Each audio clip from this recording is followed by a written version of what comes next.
सतगुरुदेव की जय। सर्वसंगत से प्रार्थना है। सत्संग प्रारंभ हो रहा है। कृपया सत्संग स्थल पर शांतिपूर्वक विराजमान होकर के श्रद्धा से सत्संग सुने। परमेश्वर की प्यारी आत्माओं से पुनर्निवेदन है, सत्संग प्रारंभ हो रहा है। कृपया सत्संग स्थल पर शांतिपूर्वक विराजमान होकर के श्रद्धा से सत्संग सुने। सत सही।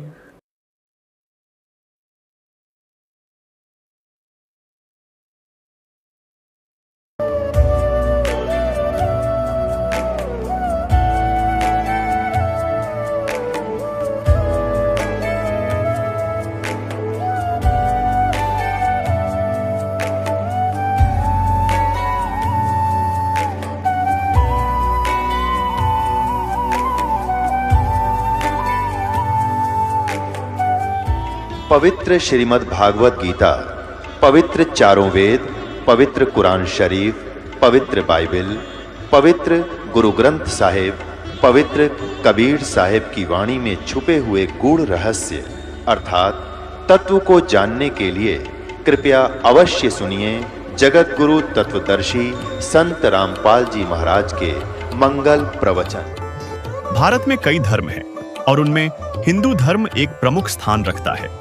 हिंदू धर्म में मृत्यु के बाद कई कर्मकांड किए जाते हैं, जिनमें श्राद्ध, पिंडदान और तर्पण प्रमुख हैं। इन कर्मकांडों को कथावाचक, संत, महंत और शंकराचार्य अनिवार्य बताते हैं, दावा करते हुए कि श्राद्ध से पितरों यानी मरे हुए पूर्वजों की आत्मा को मुक्ति मिलती है। लेकिन दूसरी ओर कुछ शिक्षित लोग इन कर्मकांडों पर सवाल उठाते हैं, पूछते हैं कि क्या ये वाकई जरूरी है या सिर्फ परंपराओं का बोझ।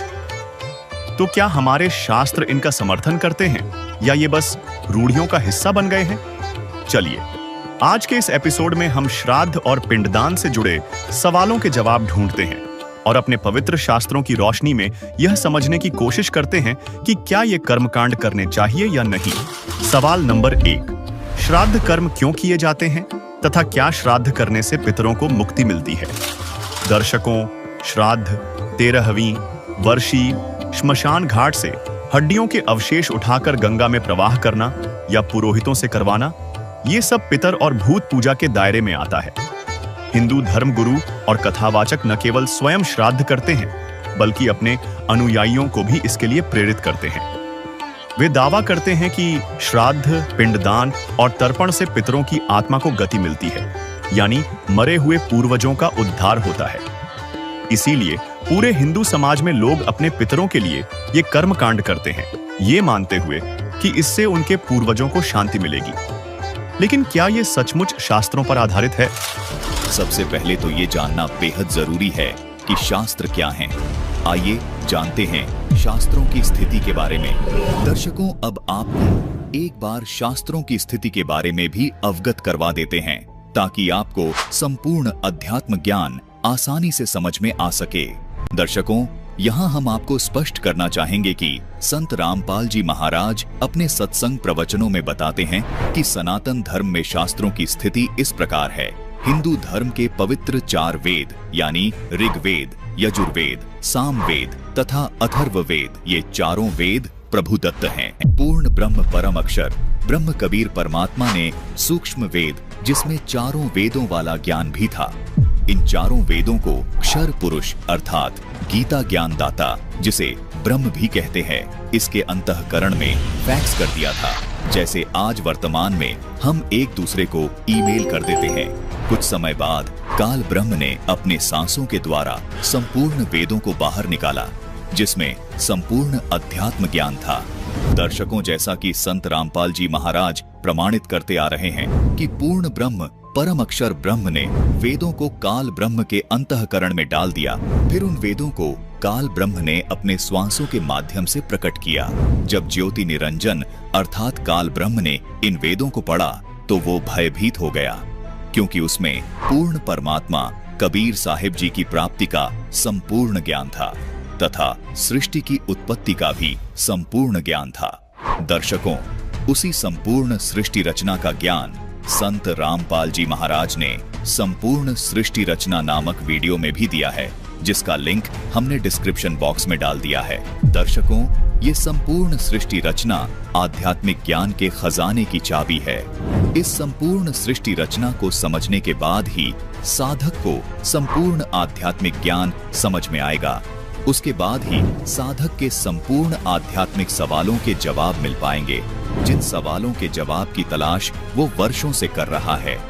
दर्शकों, यह काल ब्रह्म नहीं चाहता कि मेरे अंतर्गत किसी भी प्राणी को पूर्ण परमात्मा की प्राप्ति का ज्ञान हो जाए, तथा ये ऐसा भी नहीं चाहता कि मेरा भेद किसी को भी पता चले कि वास्तव में मैं ही काल हूँ। ये नहीं चाहता कि किसी भी प्राणी को ये पता चले कि मुझे मेरी ही गलती के कारण 1 लाख मनुष्य शरीरधारी प्राणियों को खाने का श्राप लगा हुआ है, क्योंकि यदि इन प्राणियों को पता चल गया कि मैं काल हूँ तो ये मेरे जाल से निकल जाएंगे और मैं भूखा मर जाऊंगा। इसलिए इस काल ब्रह्म ने वेदों से वो हिस्सा निकाल दिया जिसमें ये सारा ज्ञान था कि पूर्ण परमात्मा कबीर साहिब जी हैं। ये काल कौन है, सब जीवों की जन्म मृत्यु क्यों होती है और मोक्ष के सच्चे मंत्र व सच्चा रास्ता क्या है। ये हिस्सा निकालने के बाद इस काल ब्रह्म ने शेष बचे वेदों के ज्ञान को अपने ज्येष्ठ पुत्र ब्रह्मा को दे दिया। जब ब्रह्मा जी ने उस आधे अधूरे काल ब्रह्म के द्वारा दिए गए ज्ञान को पढ़ा तो जैसा उनको समझ आया वैसा ही उन्होंने आगे अपने वंशजों व सब ऋषियों को बता दिया। दर्शकों, आपको यहाँ भ्रम हो सकता है कि इस बात पर कैसे यकीन किया जाए कि चारों वेद ऋग्वेद, यजुर्वेद, सामवेद तथा अथर्ववेद का ज्ञान अधूरा है तथा इन्हीं चारों वेदों का सारांश श्रीमद् भगवद गीता जी का ज्ञान भी अधूरा है। इस बात का कैसे यकीन किया जाए और आखिर भक्त समाज इस बात पर कैसे विश्वास करे। दर्शकों, गीता अध्याय 4 श्लोक 34 में कहा है कि हे अर्जुन, उस तत्व ज्ञान को तू तत्वदर्शी संत के पास जाकर के समझ। इससे स्पष्ट है कि यदि गीता जी का ज्ञान संपूर्ण होता तो गीता ज्ञानदाता तत्वदर्शी संत के पास जाकर तत्व ज्ञान समझने को नहीं कहता। यदि गीता जी में संपूर्ण तत्व ज्ञान होता तो गीता ज्ञानदाता 1 अध्याय और बोल देता, लेकिन गीता ज्ञानदाता का ये कहना कि संपूर्ण तत्व ज्ञान प्राप्त करने के लिए तत्वदर्शी संत की खोज करो, ये दर्शाता है कि गीता जी में संपूर्ण अध्यात्म ज्ञान नहीं है। इस बात का प्रमाण यजुर्वेद अध्याय 40 के मंत्र नंबर 10 में भी मिलता है, जिसमें स्पष्ट लिखा है कि तत्व ज्ञान को अर्थात परमात्मा के यथार्थ ज्ञान को धीरा नाम संत यानी तत्वदर्शी संत के पास जाकर पूछो। इन प्रमाणों से स्पष्ट होता है कि गीता जी तथा चारों वेदों में भी परमात्मा को पाने का संपूर्ण ज्ञान नहीं है। जो आज वर्तमान में हम भी पढ़ रहे हैं, यही आधा अधूरा ज्ञान काल ब्रह्म ने समय समय पर सूर्य आदि ऋषियों को भी दिया। मनु जी को भी काल ब्रह्म ने यही चारों वेदों वाला अधूरा ज्ञान दिया था, जिसमें पूर्ण परमात्मा को पाने के सच्चे मंत्र नहीं थे। ये वही अधूरा ज्ञान था जो सूक्ष्म वेद से काट छाट करके बनाया गया था। दर्शकों, जब ये संपूर्ण ज्ञान काल ब्रह्म के श्वासों से बाहर आया था, तब ये ज्ञान एक वेद के रूप में था, जिसमें से इस काल ब्रह्म ने पूर्ण परमात्मा को पाने के सच्चे मंत्र व अपनी असली सच्चाई को मिटा दिया था। और एक वेद के रूप में ही काल ब्रह्म ने ये आधा अधूरा ज्ञान ब्रह्मा जी को दिया था, जिसे ब्रह्मा जी ने पढ़ा और आगे अपने वंशजों को बताया। बाद में द्वापर युग के अंत में उस वेद ज्ञान को श्री कृष्ण द्वैपायन यानी श्री वेदव्यास जी ने 4 भागों में विभाजित कर दिया, जो आज ऋग्वेद, यजुर्वेद, सामवेद तथा अथर्ववेद के नाम से जाने जाते हैं। यही 4 वेद वर्तमान में हिंदू समाज के पास उपलब्ध हैं। इन्हीं चारों वेदों का ज्ञान संक्षिप्त रूप में श्रीमद् भगवद गीता में लिखा है। इसलिए वेद ज्ञान और श्रीमद् भगवद गीता का ज्ञान एक समान है, यानी ये ज्ञान वही ज्ञान है जो पूर्ण परमात्मा ने इस काल ब्रह्म को दिया था, जिसमें से इस काल ब्रह्म ने परमात्मा को पाने का सच्चा मार्ग व अपनी असली सच्चाई को मिटा दिया था। इसलिए ये ज्ञान सत्य तो है परंतु अधूरा है। इसलिए संत रामपाल जी महाराज चारों वेदों ऋग्वेद, यजुर्वेद, सामवेद, अथर्ववेद तथा उनके सारांश कही जाने वाली श्रीमद् भगवद गीता को परमात्मा का दिया हुआ ज्ञान अर्थात प्रभुदत्त ज्ञान कहते हैं। इसलिए इस अधूरे ज्ञान को संपूर्णतया समझने के लिए गीता अध्याय 4 के श्लोक 34 में तथा यजुर्वेद अध्याय 40 के मंत्र 10 में ये ज्ञान तत्वदर्शी संत से समझने के लिए कहा है। दर्शकों, बेशक काल ब्रह्म ने इन चारों वेदों में आधा अधूरा ज्ञान ही दिया है, लेकिन वह ज्ञान पूर्ण परमात्मा द्वारा दिया गया है और उन्हीं चारों वेदों का सार है श्रीमद् भगवत गीता। उन्हीं चारों वेदों के आधार पर श्रीमद् भगवत गीता लिखी गई है। इस बात को हमारे हिंदू धर्म के चारों शीर्ष शंकराचार्य भी मानते हैं कि श्रीमद् भगवत गीता चारों वेदों का सार है। चारों वेदों वाला ज्ञान ही श्रीमद् भगवत गीता में संक्षिप्त करके कहा गया है। क्या आप इस बात से सहमत हैं और क्यों? ऐसा है कि श्लोक है, सर्वोपनिषदो गावो दुग्धा गोपाल नंदना पार्थो वत्स सुधीर भोक्ता दुग्धम गीता मृतम महत। समस्त उपनिषद गऊ है और उनको दोहने वाले भगवान श्री कृष्ण है, अर्जुन बछड़ा है और गीता अमृत दूध है। तो शंकराचार्य जी, हमने सुना है कि चारों वेद वाला ज्ञान ही श्रीमद् भगवत गीता में संक्षिप्त करके कहा गया है। क्या आप सहमत हैं? तो महाभारत में भी लिखा है, सर्वोपनिषदो गावो दुग्धा गोपाल नंदना। वेदों का तात्पर्य, वेदों का जो शिरोभाग उपनिषद है उसमें सन्निहित है। उपनिषदों का मंथन करके श्रीमद् भगवत गीता की अभिव्यक्ति हुई है। सुना है कि चारों वेद वाला ज्ञान ही श्रीमद् भगवत गीता में संक्षिप्त करके कहा गया है। हाँ, सबका साथ साथ कहा गया है वहाँ, सभी चारों वेदों में साथ कहा गया। हमने सुना है कि चारों वेदों वाला ज्ञान ही श्री भगवत गीता में संक्षिप्त करके कहा गया है। क्या आप इससे सहमत हैं? हाँ ठीक, गीता तो उपनिषदों का सारभूत है। तो दर्शकों, देखा आपने, चारों शंकराचार्य भी ये स्वीकार करते हैं कि श्रीमद् भगवत गीता जी चारों वेदों का सार है। इसलिए ही संत रामपाल जी महाराज चारों वेदों तथा गीता जी के ज्ञान को पूर्ण परमात्मा द्वारा दिया गया ज्ञान कहते हैं। अब रही बात पुराणों की, तो संत रामपाल जी महाराज बताते हैं कि पुराणों का ज्ञान ऋषियों का अपना खुद का अनुभव है। ये एक दूसरे से सुना सुनाया ज्ञान है। इसलिए पुराणों और वेदों के ज्ञान में हमें अक्सर विरोधाभास देखने को मिलता है और जो ज्ञान वेदों से मेल नहीं खाता वो ठीक नहीं है। केवल वही ज्ञान मान्य है जो वेदों से मेल खाता है। अगर गीता जी और वेदों के अनुसार भक्ति साधना नहीं की तो वह शास्त्र विधि को त्याग कर मन माना आचरण है, जिसको गीता अध्याय 16 श्लोक 23 में मना किया गया है। लिखा है कि जो पुरुष शास्त्र विधि को त्याग कर मन माना आचरण करता है वो न सिद्धि को प्राप्त होता है, न परम गति को, और न ही सुख को ही प्राप्त होता है। फिर आगे गीता अध्याय 16 श्लोक 24 में कहा है कि हे अर्जुन, कर्तव्य अर्थात जो साधना करने योग्य है और अकर्तव्य अर्थात जो साधना करने योग्य नहीं है, उसकी अवस्था में केवल शास्त्र ही प्रमाण है। यानी भक्ति कैसे करनी चाहिए ये केवल शास्त्र ही बताएंगे और प्रमाणित शास्त्र केवल वेद और गीता जी ही हैं, क्योंकि ये सच्चिदानंद घन ब्रह्म यानी परम अक्षर ब्रह्म के द्वारा काल ब्रह्म को दिया गया ज्ञान है, जो सत्य है परंतु संपूर्ण नहीं है। तो दर्शकों, आपको यह तो स्पष्ट कर ही दिया है कि वेदों और गीता जी का ज्ञान पूर्ण परमात्मा का दिया हुआ है। इसलिए प्रमाणित शास्त्र केवल वेद और गीता जी ही हैं। इसलिए वेद और गीता जी के आधार से भक्ति करने से ही साधक सफलता प्राप्त करेगा।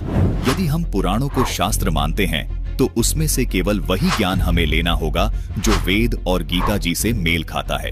संत रामपाल जी महाराज ने उपनिषदों के बारे में भी स्थिति स्पष्ट की है कि उपनिषद भी ऋषियों का अपना खुद का अनुभव है। जैसे एक मांडुक्य नाम के ऋषि थे, उन्होंने ब्रह्मा जी से ज्ञान सुना और अन्य ऋषियों से भी सुना और उसके आधार से साधना की।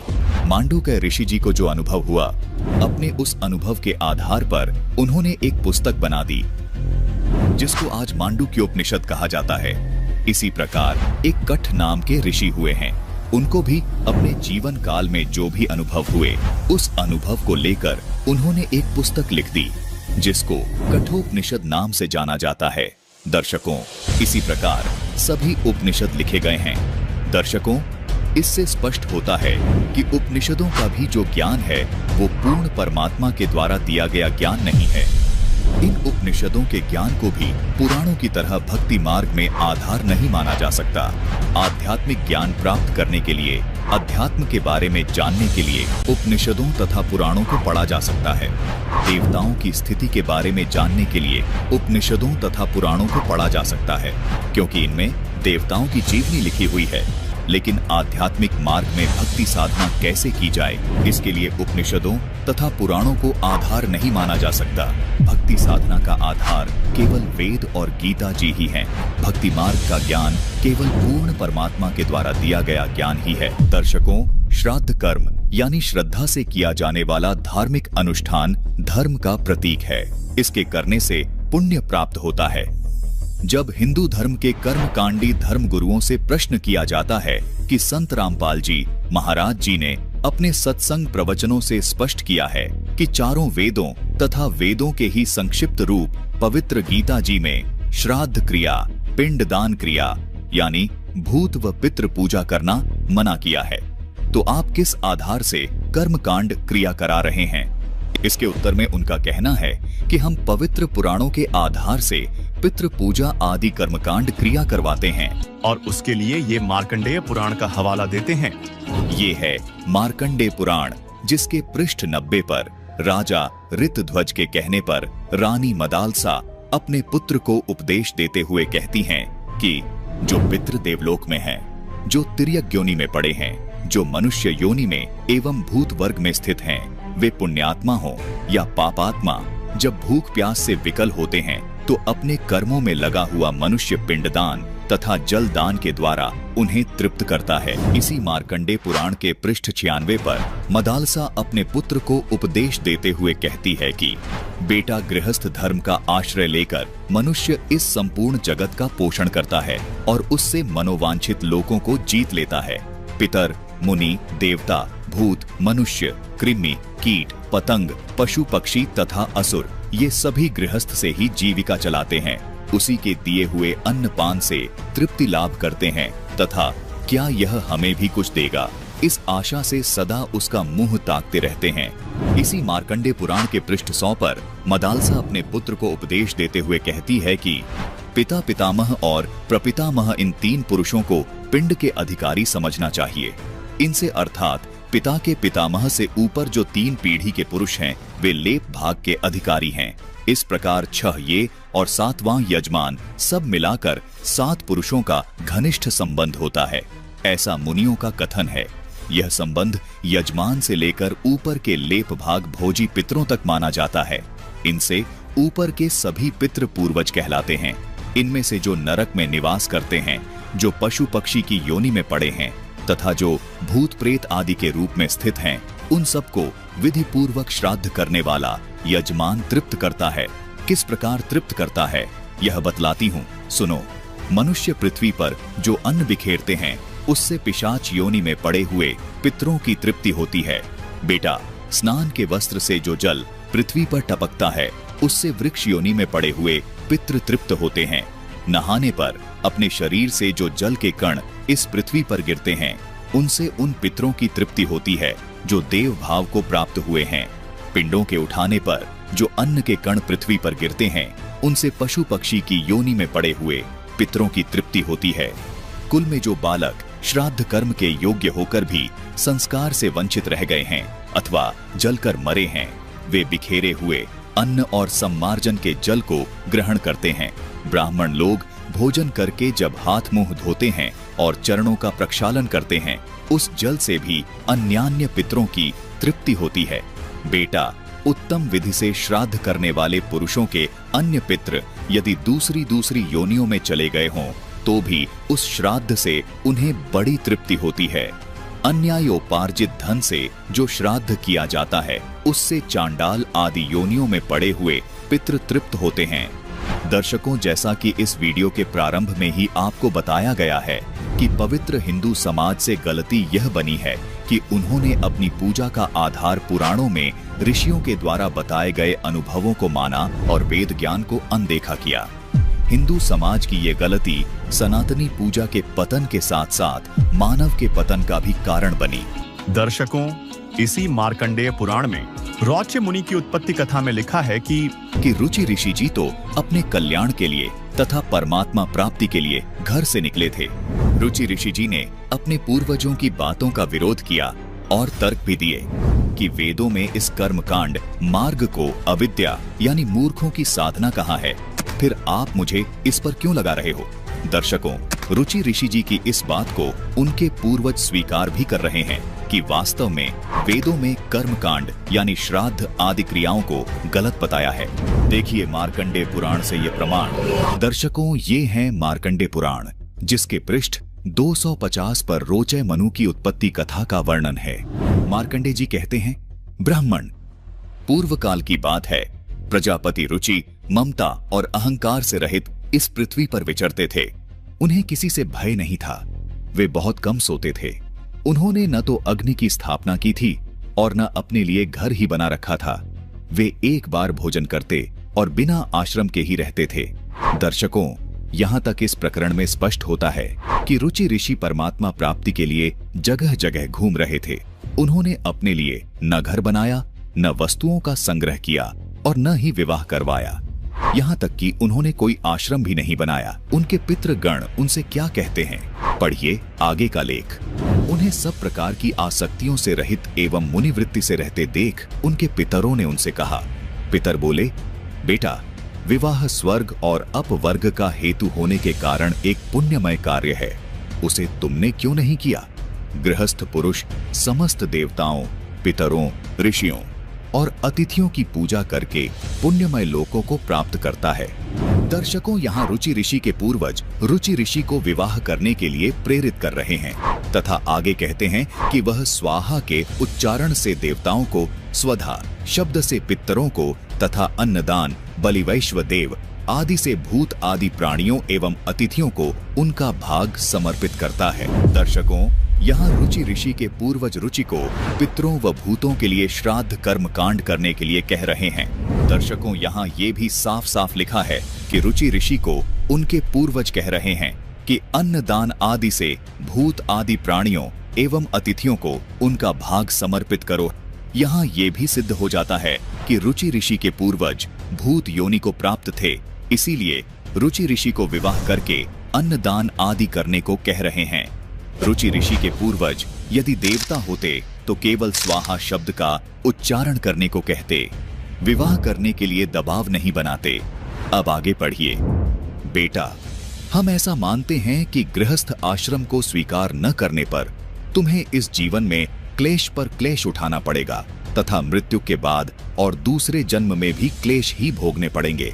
दर्शकों, रुचि ऋषि के पूर्वज रुचि ऋषि को कहते हैं कि यदि तुम विवाह नहीं करोगे तो तुम्हें जीवन में क्लेश पर क्लेश उठाने पड़ेंगे।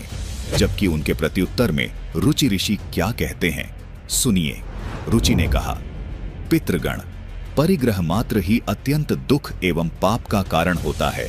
रुचि ऋषि कह रहे हैं कि परिग्रह मात्र यानी विवाह करने से तो अत्यंत दुख और पाप लगता है तथा उससे मनुष्य की अधोगति होती है, यानी मोक्ष नहीं होता है। यही सोचकर मैंने पहले स्त्री संग्रह नहीं किया। मन और इंद्रियों को नियंत्रण में रखकर जो यह आत्म संयम किया जाता है, वह भी परिग्रह करने पर मोक्ष का साधक नहीं होता। रुचि की ये बात सुनकर रुचि के पूर्वज सुनिए क्या कहते हैं। पितर बोले, बेटा, जितेंद्रिय होकर आत्मा का प्रक्षालन करना उचित ही है, किंतु तुम जिस पर चल रहे हो वह मोक्ष का मार्ग है। दर्शकों, यहाँ रुचि ऋषि के पूर्वज इस बात को स्वीकार कर रहे हैं कि रुचि ऋषि जो साधना कर रहा है वो मोक्ष का मार्ग है, लेकिन फिर भी प्रेत व भूत बने रुचि ऋषि के पूर्वज अपने स्वार्थवश रुचि ऋषि को श्राद्ध क्रिया के लिए तर्क देते हैं कि किंतु फलेच्छारहित दान और शुभाशुभ के उपभोग से भी पूर्वकृत अशुभ कर्म दूर होता है। इसी प्रकार दया भाव से प्रेरित होकर जो कर्म किया जाता है वह बंधनकारक नहीं होता। फल कामना से रहित कर्म भी बंधन में नहीं डालता। पूर्व जन्म में किया हुआ मानवों का शुभाशुभ कर्म सुख दुखमय भोगों के रूप में प्रतिदिन भोगने पर ही क्षीण होता है। इस प्रकार विद्वान पुरुष आत्मा का प्रक्षालन करते और उसकी बंधनों से रक्षा करते हैं। ऐसा करने से वह अविवेक के कारण पाप रूपी कीचड़ में नहीं फंसता। अपने पूर्वजों द्वारा श्राद्ध निकालने के लिए दिए गए तर्कों को सुनकर रुचि ऋषि हैरान होकर अपने पूर्वजों से क्या पूछते हैं, सुनिए। रुचि ने पूछा, पितामहो, वेद में कर्म मार्ग को अविद्या कहा गया है, फिर क्यों आप लोग मुझे उस मार्ग में लगाते हैं? दर्शकों, यहाँ पर रुचि ऋषि जी के कहने का भावार्थ है कि इस कर्म कांड को वेदों में अविद्या कहा गया है, यह मूर्खों की साधना मैं नहीं करूंगा। रुचि ऋषि के पूर्वज इस बात को स्वीकार करते हैं और कहते हैं कि पितर बोले, यह सत्य है कि कर्म को अविद्या ही कहा गया है, इसमें तनिक भी मिथ्या नहीं है। दर्शकों देखिए, रुचि ऋषि के पूर्वज इस बात को स्वीकार कर रहे हैं कि वेद में कर्म कांड मार्ग को अविद्या अर्थात मूर्खों की साधना कहा है। फिर भी कर्मकांडी ब्राह्मण श्राद्ध आदि कर्म कांडों को वेदों अनुसार साधना बताकर नरक में भेज रहे हैं, जबकि रुचि ऋषि के पूर्वज स्वयं स्वीकार कर रहे हैं कि कर्म कांड को वेदों में अविद्या कहा है। रुचि ऋषि के पूर्वज रुचि ऋषि को कर्म कांड मार्ग पर लगाने की भरकस कोशिश करते हैं और कहते हैं कि फिर भी इतना तो निश्चित है कि उस विद्या की प्राप्ति में कर्म ही कारण है। विहित कर्म का पालन न करके जो अधम मनुष्य संयम करते हैं, वह संयम अंत में मोक्ष की प्राप्ति नहीं कराता। अपने पूर्वजों की ये बात सुनकर रुचि ऋषि क्या कहते हैं, सुनिए। रुचि ने कहा, पितरो, अब तो मैं बूढ़ा हो गया, भला मुझको कौन स्त्री देगा? इसके सिवा मुझ जैसे दरिद्र के लिए स्त्री को रखना बहुत कठिन कार्य है। रुचि ऋषि यहाँ फिर से अपने पितरों को समझाने की कोशिश करते हैं कि मैं अब बूढ़ा हो गया हूँ, अब मुझसे कौन विवाह करेगा, और स्त्री रखने और विवाह करने के लिए मेरी आर्थिक स्थिति भी ठीक नहीं है। लेकिन अपनी जिद पर अडिग रुचि ऋषि के पूर्वज रुचि से कहते हैं कि पितर बोले, वत्स, यदि हमारी बात नहीं मानोगे तो हम लोगों का पतन हो जाएगा और तुम्हारी भी अधोगति होगी। दर्शकों देखिए, अंत में रुचि ऋषि के पूर्वजों ने ये मान ही लिया कि यदि तुम श्राद्ध नहीं करोगे तो हमारा पतन हो जाएगा। मार्कंडे पुराण के इतने लेख ने ये स्पष्ट कर दिया कि रुचि ऋषि के पूर्वज भूत प्रेत बने हुए थे और कष्टमय जीवन भोग रहे थे। दर्शकों, यह भी स्पष्ट है कि रुचि ऋषि के पूर्वजों की यह दुर्दशा इसी कर्मकांडी साधना को करने से हुई है। फिर भी अपने स्वार्थवश अपने वंशज रुचि को इस कर्मकांडी साधना में धकेलकर उसे भी भूत और पितृ योनि की ओर धकेल रहे हैं। अपने पूर्वजों की दुर्दशा देखकर रुचि ऋषि जी व्यथित हो गए। मार्कंडे जी कहते हैं कि पितरों की बात से रुचि का मन बहुत उद्विग्न हुआ। वे अपने विवाह के लिए कन्या प्राप्त करने की इच्छा से पृथ्वी पर विचरने लगे। वे पितरों के वचन रूप अग्नि से दग्ध हो रहे थे। कोई कन्या न मिलने से उन्हें बड़ी भारी चिंता हुई। उनका चित्त अत्यंत व्याकुल हो उठा। इसी अवस्था में उन्हें यह बुद्धि सूझी कि मैं तपस्या के द्वारा श्री ब्रह्मा जी की आराधना करूं। मार्कंडेय जी कहते हैं, क्रौष्टुकी जी, तदनंतर रुचि के समीप उस नदी के भीतर से छरहरे अंगों वाली मनोहर अप्सरा प्रमलोचा प्रकट हुई और महात्मा रुचि से मधुर वाणी में विनय पूर्वक बोली, तपस्वियों में श्रेष्ठ रुचि, मेरी एक परम सुंदरी कन्या है जो वरुण के पुत्र महात्मा पुष्कर से उत्पन्न हुई है। मैं इस सुंदरी कन्या को तुम्हें पत्नी बनाने के लिए देती हूं, ग्रहण करो। उसके गर्भ से तुम्हारे पुत्र महाबुद्धिमान मनु का जन्म होगा। तब रुचि ने तथास्तु कहकर उसकी बात स्वीकार की। इसके बाद प्रमलोचा ने अपनी कन्या मालिनी को जल के बाहर प्रकट किया। मुनि श्रेष्ठ रुचि ने महर्षियों को बुलाकर नदी के तट पर उसका विधिपूर्वक पाणी ग्रहण किया।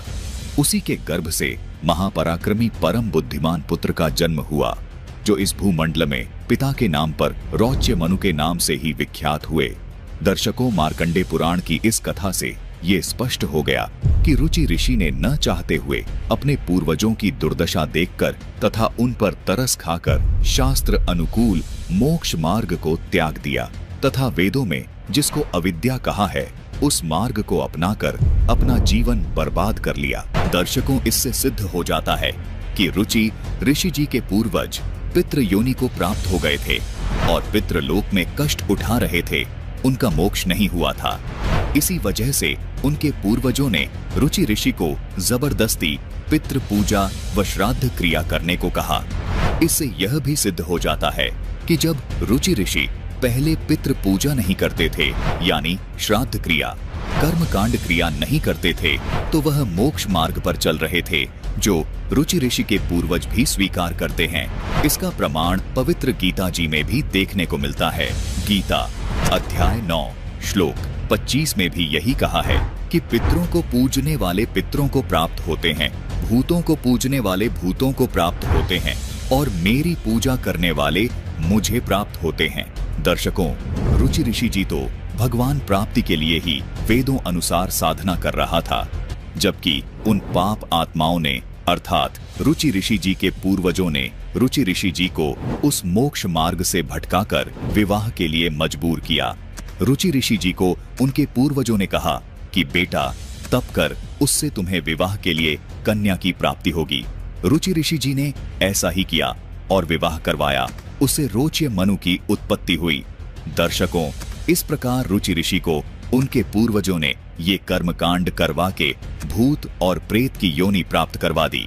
दर्शकों, जो सच्चाई जानना चाहता है उसके लिए मार्कंडेय पुराण का ये लेख काफी है कि किसी भी ऋषि का मोक्ष नहीं हुआ, क्योंकि वे सभी यही मनमानी साधना करते थे जो रुचि ऋषि के पूर्वज ब्राह्मण किया करते थे। इसी मनमानी साधना की वजह से रुचि ऋषि के पूर्वज पितृ योनि को प्राप्त हुए थे। यही मनमानी साधना रुचि ऋषि के पूर्वजों ने रुचि ऋषि से करवाई और उन्हें मोक्ष मार्ग से भटकाकर नरक में धकेलने का काम किया। परमेश्वर कबीर जी ने पवित्र कबीर सागर के अध्याय उग्र गीता में अपने प्रिय शिष्य आदरणीय धर्मदास जी को तत्वज्ञान समझाया तथा बताया कि धर्मदास, हे वैष्णव, तुम पिंड भरो और श्राद्ध कराओ, गीता पाठ सदा चितलाओ, भूत पूजो बनोगे भूता, पितर पूजे पितर हुता, देव पूज देव लोक जाओ, मम पूजा से मोकू पाओ। यह गीता में काल बतावे, जाकू तुम आपन इष्ट बतावे, इष्ट कह करे नहीं जैसे, सेठ जी मुक्ति पाओ कैसे। फिर परमात्मा ने कहा, मार्कंडे एक पुराण बताई, वामे एक कथा सुनाई। रुचि ऋषि वेद को ज्ञानी, मोक्ष मुक्ति मन में ठानी, दिन एक पितर सामने आए, उनमिल ये वचन फरमाए, बेटा रुचि हम महादुख पाए, क्यों नहीं हमरे श्राद्ध कराए। रुचि कहे सुनो प्राण प्यारो, मैं वेद पढ़ा और ज्ञान विचारो, वेद में कर्मकांड अविद्या बताई, श्राद्ध करे पितर बन जाई। कहें पितर बात तौरी सत्य, वेदों में कर्मकांड अविद्या कथ है, तुम तो मोक्ष मार्ग लागे, हम महादुखी फिरें अभागे। विचार करो धर्मणी नागर, पीतर कहें वेद है सत्य ज्ञान सागर। वेद विरुद्ध आप भक्ति कराई, तातें पितर जूनी पाई। रुचि विवाह करवाकर श्राद्ध करवाया, करा करवाया सबय नाशाया। यह सब काल जाल है भाई, बिन सदगुरु कोई बचे नहीं। या तो वेद पुराण कहो है झूठे, या पुनि तुमरे गुरु हैं पूठे। शास्त्र विरुद्ध जो ज्ञान बतावे, आपन बूढ़े शिष डूबावे। डूब मरे वो ले चुलू भर पानी, जिन्हा जाना नहीं सारंग पानी। आपके पूर्वजों को भी श्राद्ध कर्मकांड की जरूरत है और वे भूखे हैं तो स्पष्ट है आपके पूर्वजों का भी मोक्ष नहीं हुआ।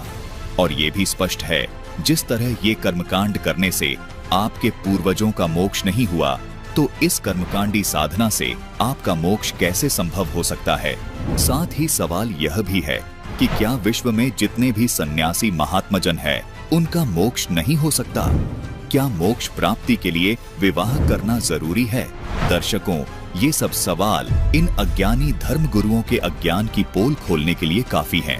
आप शिक्षित हैं, विचार कीजिए और संत रामपाल जी महाराज द्वारा बताए शास्त्र प्रमाणित ज्ञान को फिर से गहराई से समझिए। दर्शकों, यदि इन धर्म गुरुओं की बात माने तो क्या इन्होंने पुराणों में ये नहीं पढ़ा जो विष्णु पुराण में इस प्रकार लिखा है कि हे राजन, श्राद्ध करने वाले पुरुष से विश्व देवगण, पितृगण, मातामह तथा कुटुंबीजन सभी संतुष्ट रहते हैं। हे भूपाल, पितृगण का आधार चंद्रमा है और चंद्रमा का आधार योग है, इसलिए श्राद्ध में योगीजन को नियुक्त करना अति उत्तम है। यदि श्राद्ध भोजी 1,000 ब्राह्मणों के सम्मुख एक योगी भी हो तो वह यजमान के सहित उन सब का उद्धार कर देता है। दर्शकों, इस दुनिया में 2 तरह के वैद्य होते हैं। एक वैद्य वो जिसको संपूर्ण जड़ी बूटियों का ज्ञान होता है और दूसरा वैद्य वो जिसको जड़ी बूटियों का कोई ज्ञान नहीं होता। दर्शकों, जैसे एक जानकार वैद्य जंगल से कारगर जड़ी बूटियां ला करके औषधि तैयार करता है जो रोग को समाप्त कर देती है, दूसरी ओर कोई अनजान व्यक्ति जिसको जड़ी बूटियों का ठीक से ज्ञान नहीं है, वह जंगल से घास फूस ला करके जो औषधि तैयार करता है वो बिल्कुल भी लाभदायक नहीं होती। दर्शकों, आप अपने शास्त्रों को ऐसे जानिए जैसे एक वन होता है जिसमें बहुत प्रकार के पेड़ पौधे और जड़ी बूटियां होती हैं। उसी वन में कुछ जड़ी बूटियां कम असरदार होने के साथ साथ अधिक साइड इफेक्ट वाली भी होती हैं, जबकि कुछ जड़ी बूटियां अत्यधिक असरदार और बिना साइड इफेक्ट वाली होती है। दर्शकों, जो उन जड़ी बूटियों का पूर्ण जानकार होता है वह वास्तव में वैद्य कहलाता है और वही उन जड़ी बूटियों से औषधि तैयार कर सकता है जो पूर्ण लाभदायक होती हैं तथा उनका कोई साइड इफेक्ट भी नहीं होता।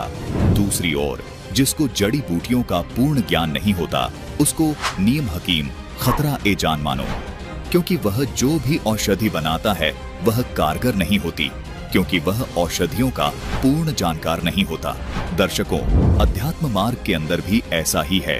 जिनको अपने सद्ग्रंथों के गूढ़ रहस्यों का कोई ज्ञान नहीं है, उन्होंने गुरु व संत बनकर इन शास्त्रों रूपी वन से साधना रूपी औषधि तैयार की है, वो बिल्कुल लाभदायक नहीं है और इन साधनाओं का साइड इफेक्ट भी बहुत अधिक है। उदाहरण के तौर पर, जैसे इन नीम हकीमों ने श्राद्ध कर्मकांड व पितृ पूजा जैसी औषधि तैयार की है।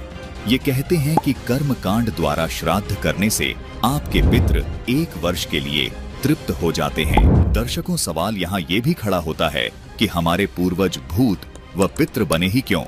यदि ये भूत पितृ बनते ही नहीं तो श्राद्ध आदि की आवश्यकता ही नहीं पड़ती। दर्शकों, कर्मकांड के द्वारा की गई श्राद्ध क्रिया को पितृ पूजा तथा भूत पूजा कहा जाता है, क्योंकि यह क्रिया संसार से गए व्यक्तियों के लिए की जाती है। गीता जी अध्याय 9 के श्लोक 25 में स्पष्ट कहा है कि जो लोग पितरों की पूजा करते हैं पितरों को प्राप्त होते हैं, यानी स्वयं भी पितृ योनि को ही प्राप्त होते हैं, और जो भूतों की पूजा करते हैं वो भूत योनि को प्राप्त होते हैं। दर्शकों, पवित्र श्रीमद् भगवद गीता चारों वेदों का सार है और इसका समर्थन पवित्र हिंदू धर्म के चारों शीर्ष शंकराचार्य भी कर रहे हैं। चारों वेदों वाला ज्ञान ही श्रीमद् भगवद गीता में संक्षिप्त करके कहा गया है। क्या आप इस बात से सहमत हैं और क्यों? ऐसा है कि श्लोक है, सर्वोपनिषदो गावो दुग्धा गोपालनंदना पार्थो वत्स सुधीर भोक्ता दुग्धम गीता मृतम महत्। समस्त उपनिषद गऊ है और उनको दोहने वाले भगवान श्री कृष्ण है, अर्जुन बछड़ा है और गीता अमृत दूध है। तो शंकराचार्य जी, हमने सुना है कि चारों वेद वाला ज्ञान ही श्रीमद् भगवत गीता में संक्षिप्त करके कहा गया है। क्या आप सहमत हैं? तो महाभारत में भी लिखा है, सर्वोपनिषदो गावो दुग्धा गोपाल नंदना। वेदों का तात्पर्य, वेदों का जो शिरोभाग उपनिषद है उसमें सन्निहित है। उपनिषदों का मंथन करके श्रीमद् भगवत गीता की अभिव्यक्ति हुई है। सुना है कि चारों वेद वाला ज्ञान ही श्रीमद् भगवत गीता में संक्षिप्त करके कहा गया है। और सबका साथ साथ कहा गया है, सभी चारों वेदों साथ कहा गया है। हमने सुना है कि चारों वेदों वाला ज्ञान ही श्री भगवत गीता में संक्षिप्त करके कहा गया है। क्या आप इससे सहमत हैं? हाँ ठीक, गीता तो उपनिषदों का सारभूत है। दर्शकों, गीता शास्त्र में स्पष्ट है कि कर्म कांड क्रिया अर्थात भूत व पितृ पूजा जैसी साधना नहीं करनी चाहिए। गीता में इस साधना करने का कोई विधान न होने से ये शास्त्र विरुद्ध साधना हुई, अर्थात यह शास्त्र विरुद्ध आचरण हुआ। गीता जी अध्याय 16 के श्लोक 23 और 24 में इसका प्रमाण दिखाते हैं। ये है गीता जी अध्याय 16 का श्लोक 23, जिसमें कहा है कि अर्जुन, जो पुरुष शास्त्र विधि को त्याग कर अपनी इच्छा से मनमाना आचरण करता है वह न तो सिद्धि को प्राप्त होता है, न परम गति को और न सुख को ही। गीता जी के अध्याय 16 के श्लोक 24 में कहा है कि अर्जुन, इससे तेरे लिए कर्तव्य और अकर्तव्य की व्यवस्था में शास्त्र ही प्रमाण है। इसे जानकर शास्त्र विधि से नियत कर्म ही करने योग्य है, अर्थात जो शास्त्रों में बताया है वैसा ही करना चाहिए। दर्शकों, आपको ये भ्रम हो सकता है कि पुराण भी तो शास्त्र ही हैं। कर्म कांड द्वारा की जाने वाली ये श्राद्ध क्रिया भी तो पुराणों में ही लिखी है।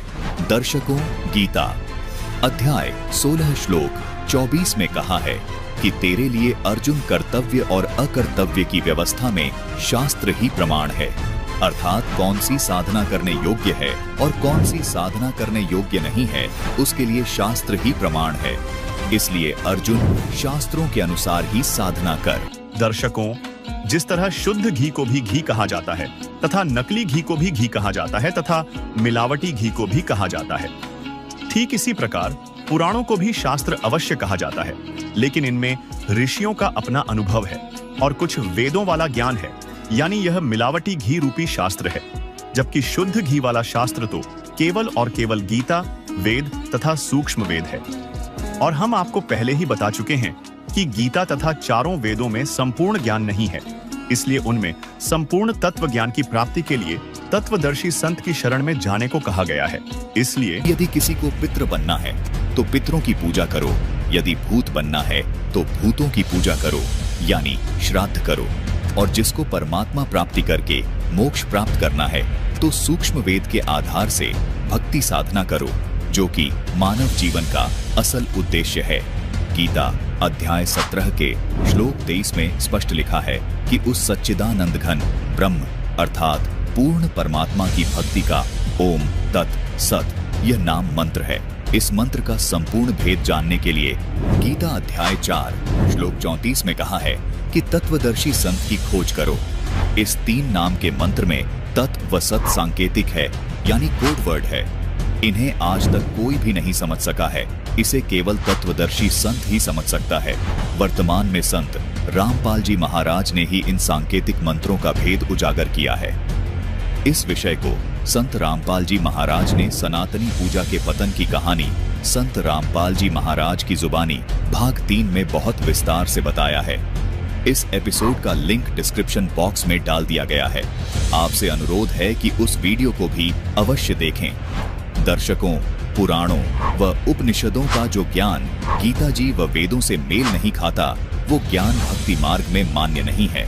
इसलिए भक्ति मार्ग की साधना के लिए इस ज्ञान को आधार नहीं माना जा सकता।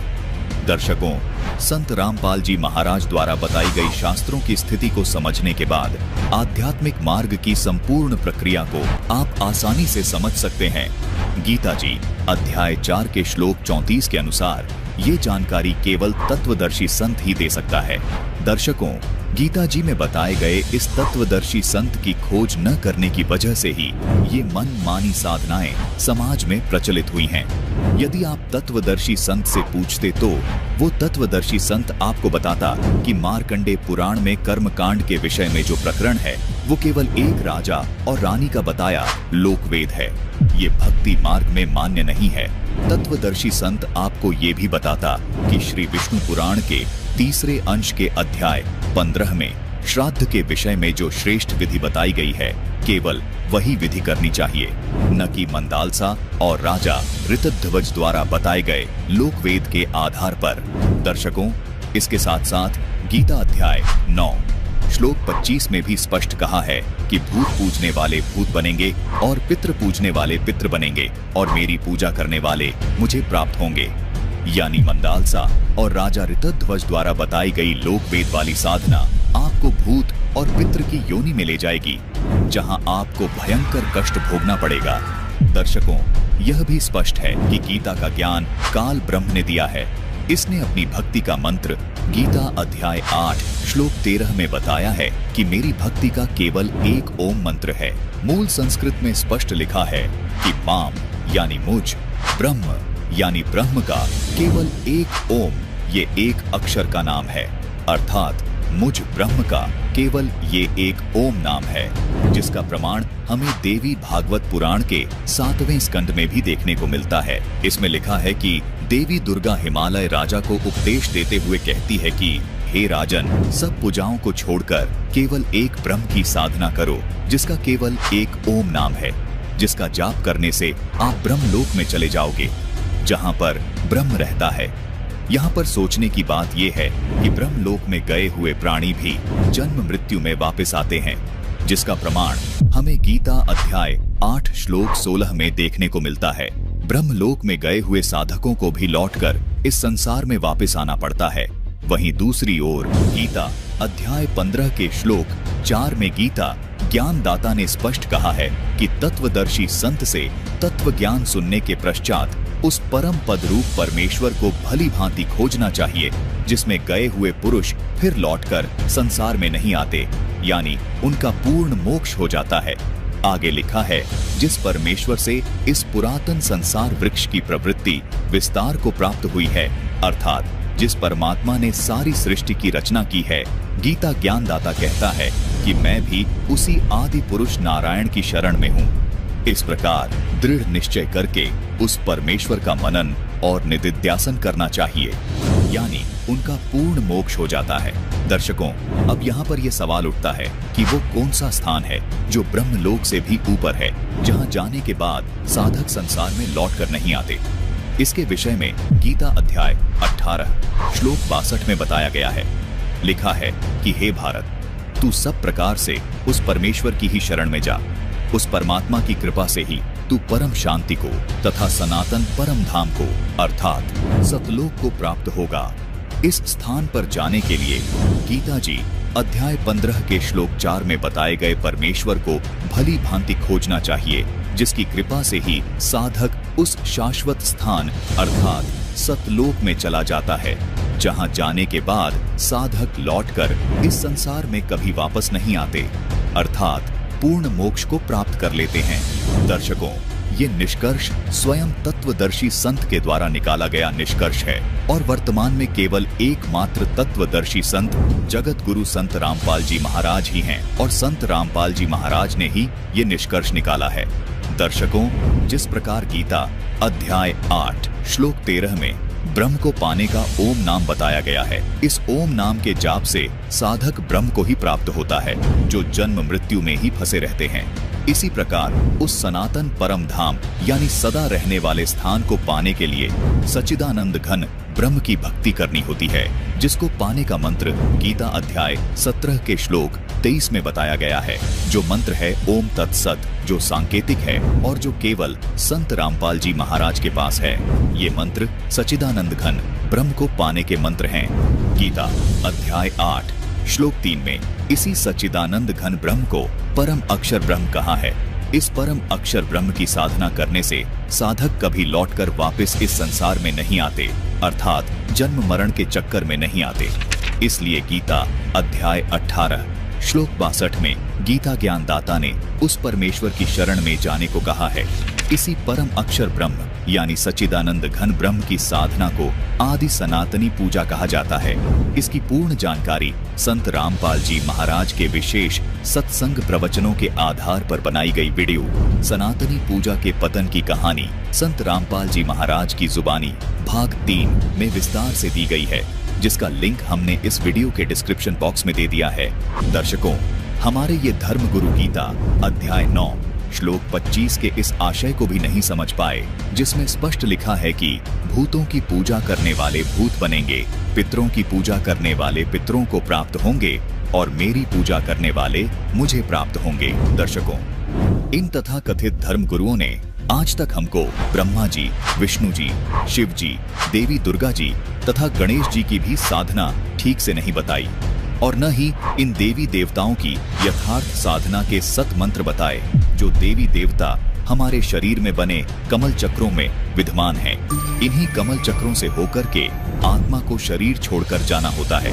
इन नकली धर्मगुरुओं ने यथार्थ मंत्रों के स्थान पर ओम नमः शिवाय, ओम नमो भगवते वासुदेवाय, राधे राधे आदि मनमाने मंत्र देकर मानव जीवन को बर्बाद कर दिया, जबकि संत रामपाल जी महाराज सनातनी पूजा के प्रथम चरण की साधना इन देवी देवताओं के यथार्थ मंत्र अपने शिष्यों को देते हैं।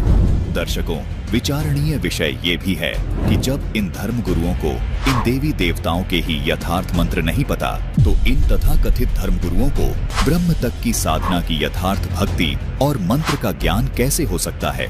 इन धर्म गुरुओं को न तो इन देवी देवताओं के यथार्थ मंत्र का ज्ञान है और न ही ब्रह्म तक की भक्ति का। इन्होंने हमें केवल भूत पूजा और पितृ पूजा तक ही सीमित रखा। इस विषय में संत रामपाल जी महाराज ने बिल्कुल स्पष्ट और प्रमाणित ज्ञान भक्त समाज को दे दिया है। दर्शकों, विशेष विचारणीय विषय ये भी है कि गीता ज्ञानदाता ने पूरी गीता में कहीं भी खुद को सबका धारण पोषण करने वाला नहीं कहा, बल्कि गीता ज्ञानदाता ने गीता अध्याय 8 श्लोक 9 में, गीता अध्याय 15 श्लोक 17 में सबका धारण पोषण करने वाला तथा वास्तव में अविनाशी पुरुषोत्तम उसी परम अक्षर ब्रह्म को ही कहा है। दर्शकों, दुर्भाग्य की बात है कि आज तक हमारे तथाकथित धर्म गुरु गीता जी के इन गूढ़ रहस्यों को नहीं समझ सके, क्योंकि इनमें से कोई भी तत्वदर्शी संत नहीं था। इन्होंने केवल भक्त समाज को गीता जी का पाठ करने तक ही सीमित रखा। गीता व वेदों को दरकिनार करके भक्त समाज को केवल रानी मंदालसा व राजा ऋतध्वज के लोकवेद के आधार पर बताई गई कर्मकांडी साधना में ही लिप्त रखा, जिस कारण से इन तथाकथित धर्मगुरुओं ने सभी के पूर्वजों को पितृ व भूत बनवा दिया, फिर उनके कर्मकांड करवा के अपनी रोजी रोटी का धंधा बना लिया। दर्शकों, गीता जी में इतने स्पष्ट शब्दों में बताई गई यथार्थ भक्ति साधना को भी हमारे ये तथाकथित धर्मगुरु नहीं समझ सके। इससे ये स्पष्ट होता है कि ये सभी पूर्ण रूप से तत्वज्ञानहीन यानी अज्ञानी हैं और ये तत्वदर्शी संत नहीं हैं। आज कलयुग के मानव का सौभाग्य है कि आज वर्तमान में संत रामपाल जी महाराज के रूप में हमें वो तत्वदर्शी संत मिल गया है, जो संपूर्ण शास्त्रों के गूढ़ रहस्य को उजागर करके निर्णय कर रहा है कि गीता जी और वेदों के अनुसार ये साधना करो, जो परम कल्याणकारी व मोक्षदायक है। इसके स्थान पर किसी ऋषि विशेष या किसी राजा रानी का खुद का अनुभव है, वो मत करो। दर्शकों, भक्त समाज को अब ये स्वीकार कर लेना चाहिए कि वास्तव में एकमात्र तत्वदर्शी संत केवल संत रामपाल जी महाराज ही हैं। दर्शकों, यदि हमारे पूर्वज तत्वदर्शी संत की तलाश करके और उनको दंडवत प्रणाम करके उनसे वास्तविक भक्ति कर्म और साधनाएं जान लेते, तो ये मनमुखी साधनाएं करके हमारे पूर्वज प्रेत योनि को प्राप्त नहीं होते। अन्य धर्मगुरु शास्त्रों की पूरी जानकारी न होने के कारण केवल आपके जीवन को नष्ट कर रहे हैं। वर्तमान में केवल संत रामपाल जी महाराज ही शास्त्रों में छिपे गूढ़ रहस्यों को उजागर कर रहे हैं। जैसे एक जड़ी बूटियों की पूरी जानकारी रखने वाला असली वैद्य वन से यथार्थ जड़ी बूटियां चुनकर एक उत्तम औषधि तैयार कर देता है, जो रोग को जड़ से समाप्त कर देती है, जिसका कोई साइड इफेक्ट भी नहीं होता। और वहीं दूसरी ओर नीम हकीम झोला छाप डॉक्टर यानी नकली वैद्य जड़ी बूटियों की पूरी जानकारी न होने से उसी वन से यथार्थ जड़ी बूटियां न चुनकर केवल घास फूस इकट्ठा करके औषधि तैयार कर देता है, जो लाभ के स्थान पर हानि ही प्रदान करती है। यदि वो नीम हकीम ये कहे कि मैं भी तो उसी वन से प्राप्त की गई जड़ी बूटियों से औषधि तैयार करके लाया हूँ, तो ये जड़ी बूटी हानिकारक कैसे हो सकती है? इसका उत्तर ये है दर्शकों, केवल औषधियों का पूर्ण जानकार ही उस वन से सही सही जड़ी बूटियां इकट्ठी करके सही औषधि तैयार कर सकता है। आप सोच रहे होंगे कि पुराणों में तो लिखा है कि कर्म कांड करके यानी श्राद्ध आदि क्रियाओं से पितरों को केवल 1 वर्ष के लिए तृप्त किया जा सकता है, तो फिर कर्मकांड क्रिया गलत कैसे हुई? इसका उत्तर ये है दर्शकों, कर्मकांड के द्वारा किया गया श्राद्ध कर्म गीता अध्याय 9 के श्लोक 25 के अनुसार बिल्कुल गलत है, क्योंकि भूत पूजने वाले भूत ही बनते हैं और पितृ पूजा करने वाले पितृ ही बनते हैं, तो उस कर्मकांडी क्रिया कर्म का क्या लाभ हुआ? अर्थात वो क्रिया व्यर्थ है। दूसरी ओर पूर्ण वेद रूपी तत्वदर्शी संत रामपाल जी महाराज ने श्री विष्णु पुराण से ये प्रमाणित कर दिया कि श्राद्ध भोजी 1000 ब्राह्मणों की तुलना में एक योगी को भोजन करवाया जाए तो वह पितरों सहित यजमान और ब्राह्मणों का भी उद्धार कर देता है, जबकि कर्मकांड द्वारा किए गए श्राद्ध कर्म से यानी भूत व पितृ पूजा से पितृ 1 वर्ष तक ही तृप्त रहते हैं, उनकी भूत योनि तथा पितृ योनि समाप्त नहीं होती। दर्शकों, गीता जी व वेदों के अनुसार ये भी स्पष्ट किया गया है कि भूत पूजने वाले भूतों को प्राप्त होंगे व पितृ पूजने वाले पितरों को प्राप्त होंगे। इस नियम से श्राद्ध निकालने वाले भी भूत बनेंगे व पितृ बनेंगे। उनको केवल 1 वर्ष की तृप्ति होगी और ये कर्म कांड करने व कराने वाला फिर भूत व प्रेत की योनि प्राप्त करेगा। ये इस कर्म कांडी पूजा का साइड इफेक्ट है। इन अज्ञानी कर्मकांडियों का मानना है कि पिंडदान करने से पितृ योनि समाप्त हो जाती है, दर्शकों, इस विषय में सूक्ष्म वेद में संत गरीबदास जी महाराज ने बताया है कि भूत जोनी जहां छूट है, पिंडदान करंत, गरीबदास कबीर कहे नहीं मिले भगवंत। भावार्थ यह है कि पिंडदान करने से उनके पितरों की भूत की योनि छूट जाती है और वे 84 लाख योनियों में प्रवेश कर जाते हैं, लेकिन उनको परमात्मा की प्राप्ति नहीं होती, अर्थात उनका मोक्ष नहीं होता। विचार कीजिए, पिंडदान करने से क्या लाभ हुआ। दूसरी ओर संत रामपाल जी महाराज जो आदि सनातनी पूजा बताते हैं, उसके करने से पितृ योनि छूट जाती है तथा मनुष्य शरीर प्राप्त होता है और वह आत्मा सत्य साधना प्राप्त करके जन्म मरण के चक्कर से छूटकर मोक्ष प्राप्त कर लेती है। दर्शकों, असली शास्त्र प्रमाणित कारगर दवाई अर्थात साधना भक्ति का ज्ञान आज केवल संत रामपाल जी महाराज जी ने दिया है, जिसके बहुत सारे प्रमाण आज इस एपिसोड में हम आपके सामने प्रस्तुत करने जा रहे हैं। कृपया एपिसोड को अंत तक अवश्य देखिएगा। आप सभी शिक्षित समाज से निवेदन है कि इस शास्त्र प्रमाणित तत्व ज्ञान को गहराई से सुनें व समझें और अपने परिवार का तथा अपने पूर्वजों का कल्याण कराएं जो प्रेत बने हुए हैं। कबीर परमात्मा जी कहते हैं, एके साधे सब सधे, सब साधे सब जाए, माली सींचे मूल को, फले फूले अघाए। भावार्थ यह है कि केवल एक पूर्ण परमात्मा की भक्ति और साधना करने से ही हमें सभी सुख प्राप्त हो सकते हैं। आइए अब आपको एक ऐसे श्रद्धालु का अनुभव सुनाते हैं जिन्होंने संत रामपाल जी महाराज से आदि सनातनी भक्ति प्राप्त करके साधना की, तो देखिए उन्हें क्या लाभ प्राप्त हुए।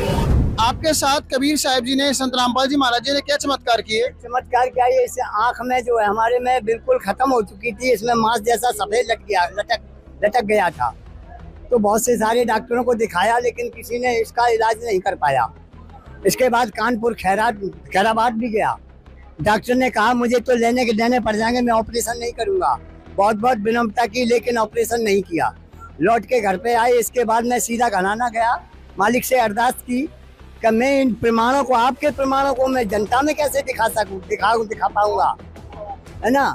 तब लौट के वापस आया तो ये बिल्कुल आंख बढ़िया हो गई, मेरा चश्मा भी 4 महीने से लगा हुआ उतर गया और मैं बहुत बढ़िया हो गई। मेरी आंख में हर चीज को पढ़ सकता हूँ और देख सकता हूँ। दर्शकों, जिस प्रकार शास्त्र अनुकूल भक्ति साधना करने से इस श्रद्धालु की आंखें बिल्कुल स्वस्थ हो गईं, ठीक इसी प्रकार संत रामपाल जी महाराज ने श्राद्ध करने की श्रेष्ठ विधि विष्णु पुराण से प्रमाण देकर बताई है, जिससे वास्तव में लाभ हो सकता है। दर्शकों, श्री विष्णु पुराण के अध्याय 15 के 3 अंश में लिखा है कि हे राजन, श्राद्ध करने वाले पुरुष से विश्वे देवगण, पितृगण, मातामह तथा कुटुंबीजन सभी संतुष्ट रहते हैं। हे भूपाल, पितृगण का आधार चंद्रमा है और चंद्रमा का आधार योग है, इसलिए श्राद्ध में योगीजन को नियुक्त करना अति उत्तम है। यदि श्राद्ध भोजी 1,000 ब्राह्मणों के सम्मुख एक योगी भी हो तो वह यजमान के सहित उन सब का उद्धार कर देता है। दर्शकों, ये प्रमाण देखने के बाद एक बात तो स्पष्ट है कि श्राद्ध क्रिया करने वाले यजमान को किसी एक योगी को भोजन करवाने से 1000 ब्राह्मण को भोजन करवाने से भी अधिक पुण्य मिलता है। अब सवाल ये है कि वो योगी कौन है? क्या योगी इन ब्राह्मणों से श्रेष्ठ है? अगर है तो क्यों? और यदि एक योगी को भोजन करवाने से 1000 ब्राह्मणों को भोजन करवाने से भी अधिक लाभ मिलता है, तो क्यों न हम इसी विधि को अपनाएं, जिससे पितरों का भी मोक्ष हो जाए और यजमान का भी। दर्शकों, कबीर जी की इस वाणी से इस प्रसंग को थोड़ा विस्तार से देखते हैं। कबीर जी ने अपनी वाणी में कहा है कि एक के साधे सब सधे, सब साधे सब जाए, अर्थात एक शास्त्र विधि अनुसार धार्मिक अनुष्ठान करने से सर्व लाभ प्राप्त होता है। पितरों सहित यजमान और हजारों ब्राह्मणों का भी उद्धार हो जाता है।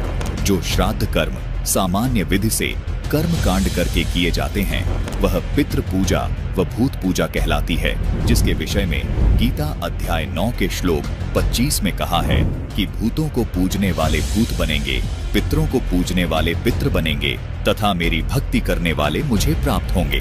दर्शकों, एक बार को ये मान लेते हैं कि कर्म कांड विधि द्वारा श्राद्ध करने से 1 वर्ष के लिए पितृ तृप्त हो जाते हैं, लेकिन हमें इसके साइड इफेक्ट को नजरअंदाज नहीं करना चाहिए, अर्थात कर्म कांड विधि से श्राद्ध निकालने के बहुत भयंकर दुष्परिणाम निकलते हैं।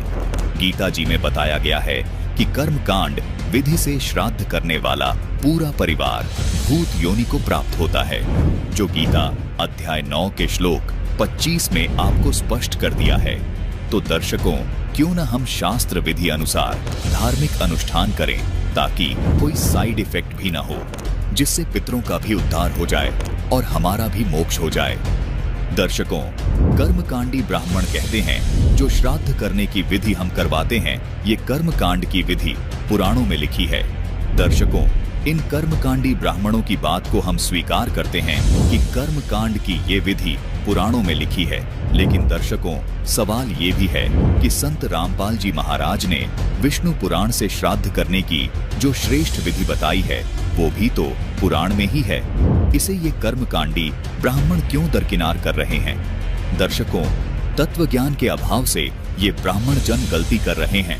ये पुराणों की उस विधि को नहीं कर रहे जिसके करने से सामान्य कर्मकांड से मिलने वाले लाभ से 1000 गुना ज्यादा लाभ मिलता है और पितरों का तथा यजमान का पूर्ण मोक्ष हो जाता है, तथा हमें बार बार श्राद्ध करने की भी जरूरत नहीं पड़ती। दर्शकों, पुराणों में लिखी ये श्रेष्ठ विधि क्या इन ब्राह्मणों ने नहीं पढ़ी? सामान्य विधि वाले कर्मकांड करवाकर ये ब्राह्मण जनता को क्यों प्रेत बनवा रहे हैं? दर्शकों, प्रमाण के लिए एक बार फिर देखिए विष्णु पुराण से इस श्रेष्ठ श्राद्ध विधि का प्रमाण। दर्शकों, श्री विष्णु पुराण के अध्याय 15 के तृतीय अंश में लिखा है कि हे राजन, श्राद्ध करने वाले पुरुष से विश्वे देवगण, पितृगण, मातामह तथा कुटुंबीजन सभी संतुष्ट रहते हैं। हे भूपाल, पितृगण का आधार चंद्रमा है और चंद्रमा का आधार योग है, इसलिए श्राद्ध में योगीजन को नियुक्त करना अति उत्तम है। यदि श्राद्ध भोजी 1,000 ब्राह्मणों के सम्मुख एक योगी भी हो तो वह यजमान के सहित उन सब का उद्धार कर देता है। दर्शकों, विष्णु पुराण के इस प्रमाण ने स्पष्ट कर दिया कि एक योगी को भोजन खिलाने से कितना लाभ होता है। आइए अब संक्षिप्त में जानते हैं कि योगी की क्या पहचान है। संपूर्ण जानकारी के लिए कृपया इस वीडियो को पूरी जरूर देखिएगा। दर्शकों, गीता अध्याय 2 श्लोक 53 में कहा है कि हे अर्जुन, भांति भांति के वचनों को सुनने से विचलित हुई तेरी बुद्धि जब तत्व ज्ञान पर स्थिर हो जाएगी, अर्थात कोई कहता है कर्मकांड कर लो, कोई कहता है श्राद्ध निकाल लो, इन सब वचनों से विचलित हुई तेरी बुद्धि जब केवल तत्व ज्ञान पर स्थिर हो जाएगी, अर्थात गीता अध्याय 4 श्लोक 34 में वर्णित तत्वदर्शी संत से ज्ञान प्राप्ति के बाद तेरी बुद्धि एक तत्व ज्ञान पर स्थिर हो जाएगी, तब तो तू योग को प्राप्त होगा, अर्थात साधना यानी भक्ति को प्राप्त होगा, अर्थात तब तो तू योगी बनेगा। योगी का अर्थ है भक्त।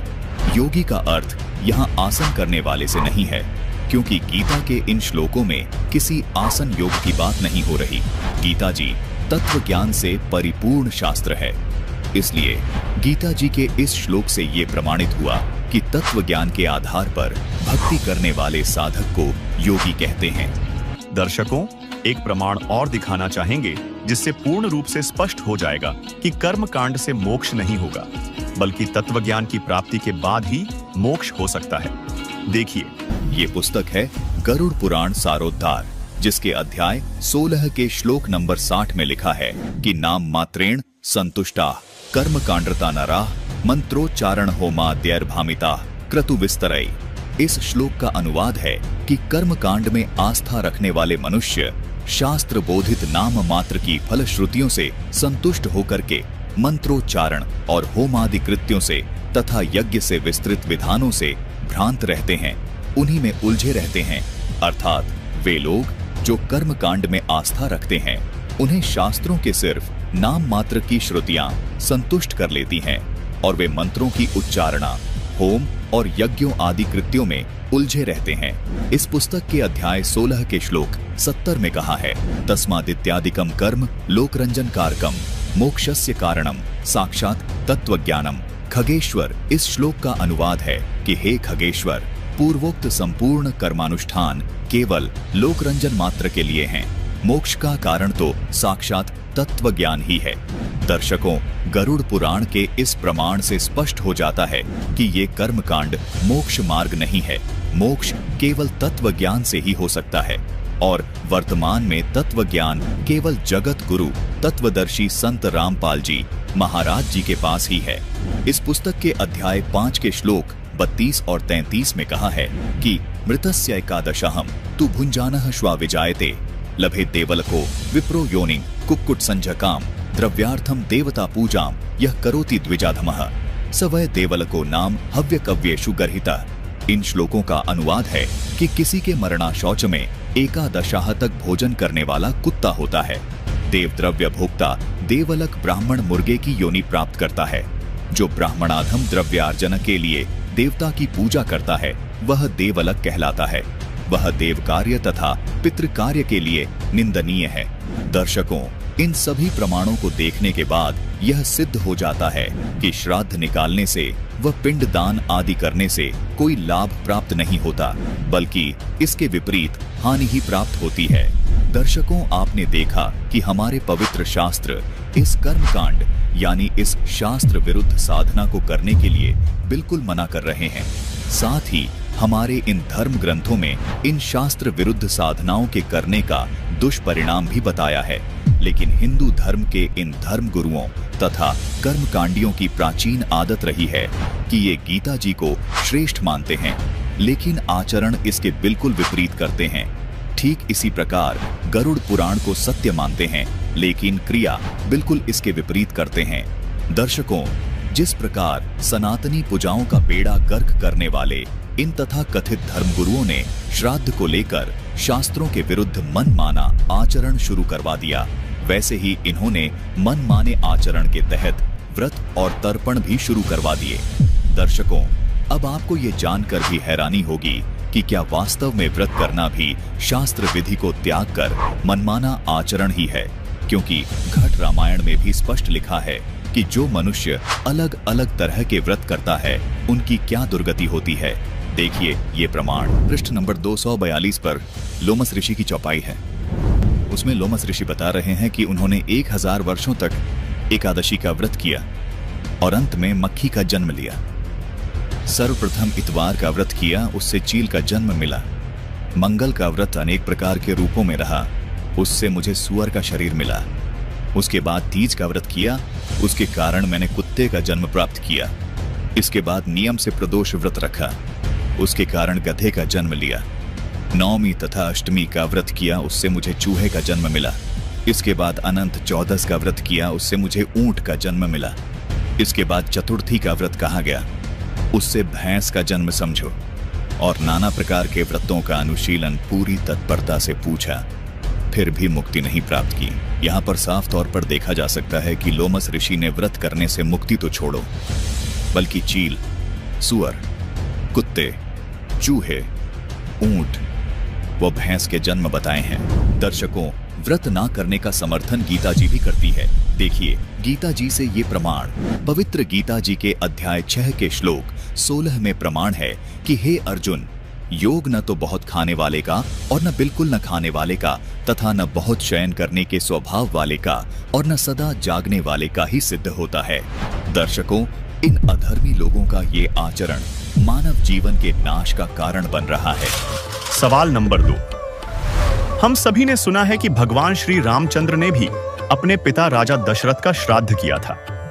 यदि वे ऐसा कर सकते हैं तो हम श्राद्ध और पिंडदान क्यों न करें? दर्शकों, एक कथा बहुत प्रचलित है कि वनवास के दौरान श्री रामचंद्र जी ने अपने पिता राजा दशरथ का श्राद्ध किया था। कहा जाता है कि सीता जी ने अपने हाथों से भोजन बनाया और जब ब्राह्मण श्राद्ध का भोजन खा रहे थे, उसी पंक्ति में सीता जी ने दशरथ जी को भोजन खाते हुए देखा। शर्म के मारे उन्होंने घूंघट निकाला और रामचंद्र जी को यह बात बताई। यानी मान्यता है कि दशरथ जी स्वर्ग से श्राद्ध का भोजन खाने आए थे। लेकिन दर्शकों, जरा ठहरिए, हमने पहले ही देखा कि वेदों और श्रीमद् भगवद गीता में श्राद्ध जैसे कर्मकांडों को व्यर्थ और शास्त्र विरुद्ध बताया गया है।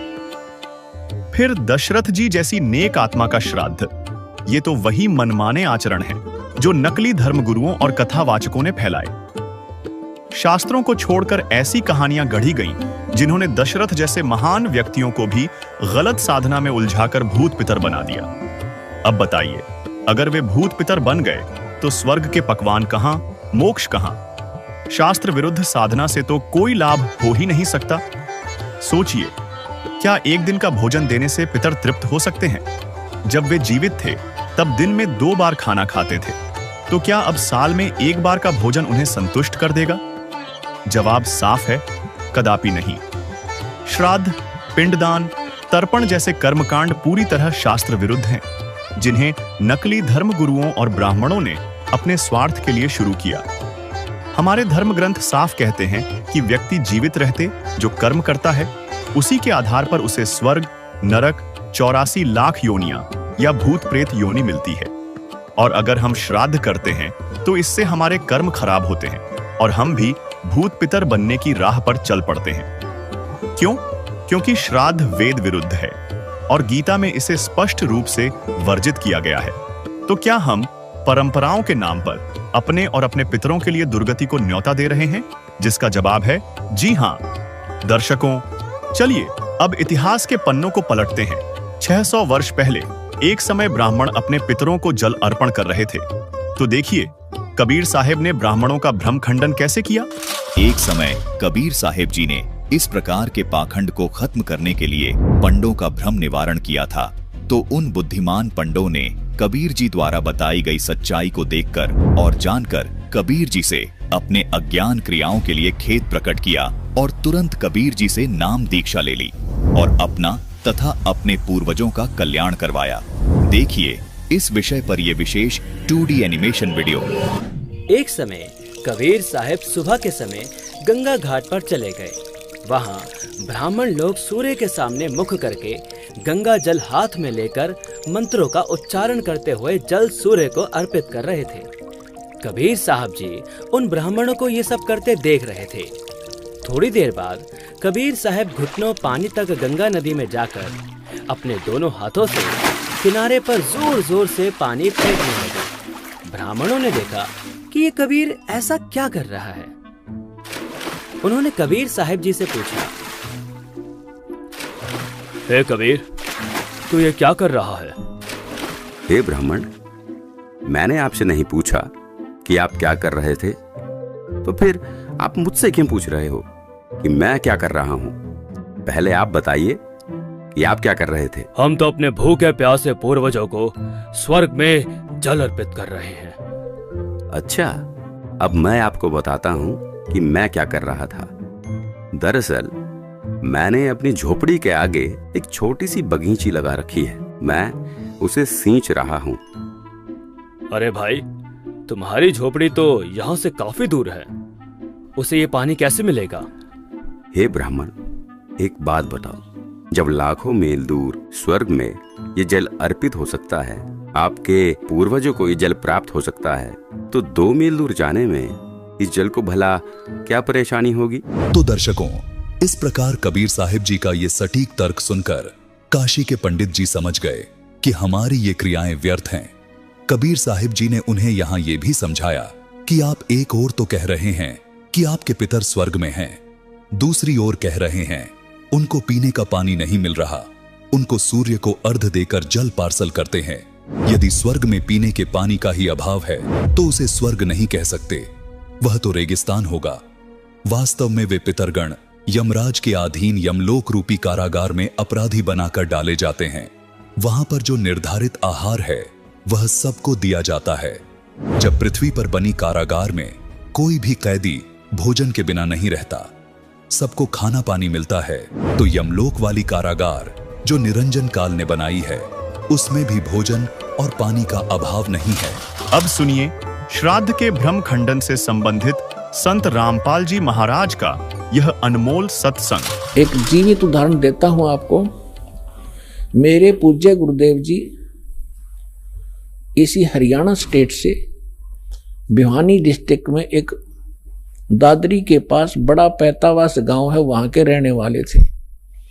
उनका जन्म पवित्र ब्राह्मण कुल में हुआ था, लेकिन उनको ज्ञान हो गया था कि जिस आधार से ये ब्राह्मण ब्राह्मण कहलाते हैं ये ब्राह्मण नहीं है, ये तो एक परंपरा पड़ेगी।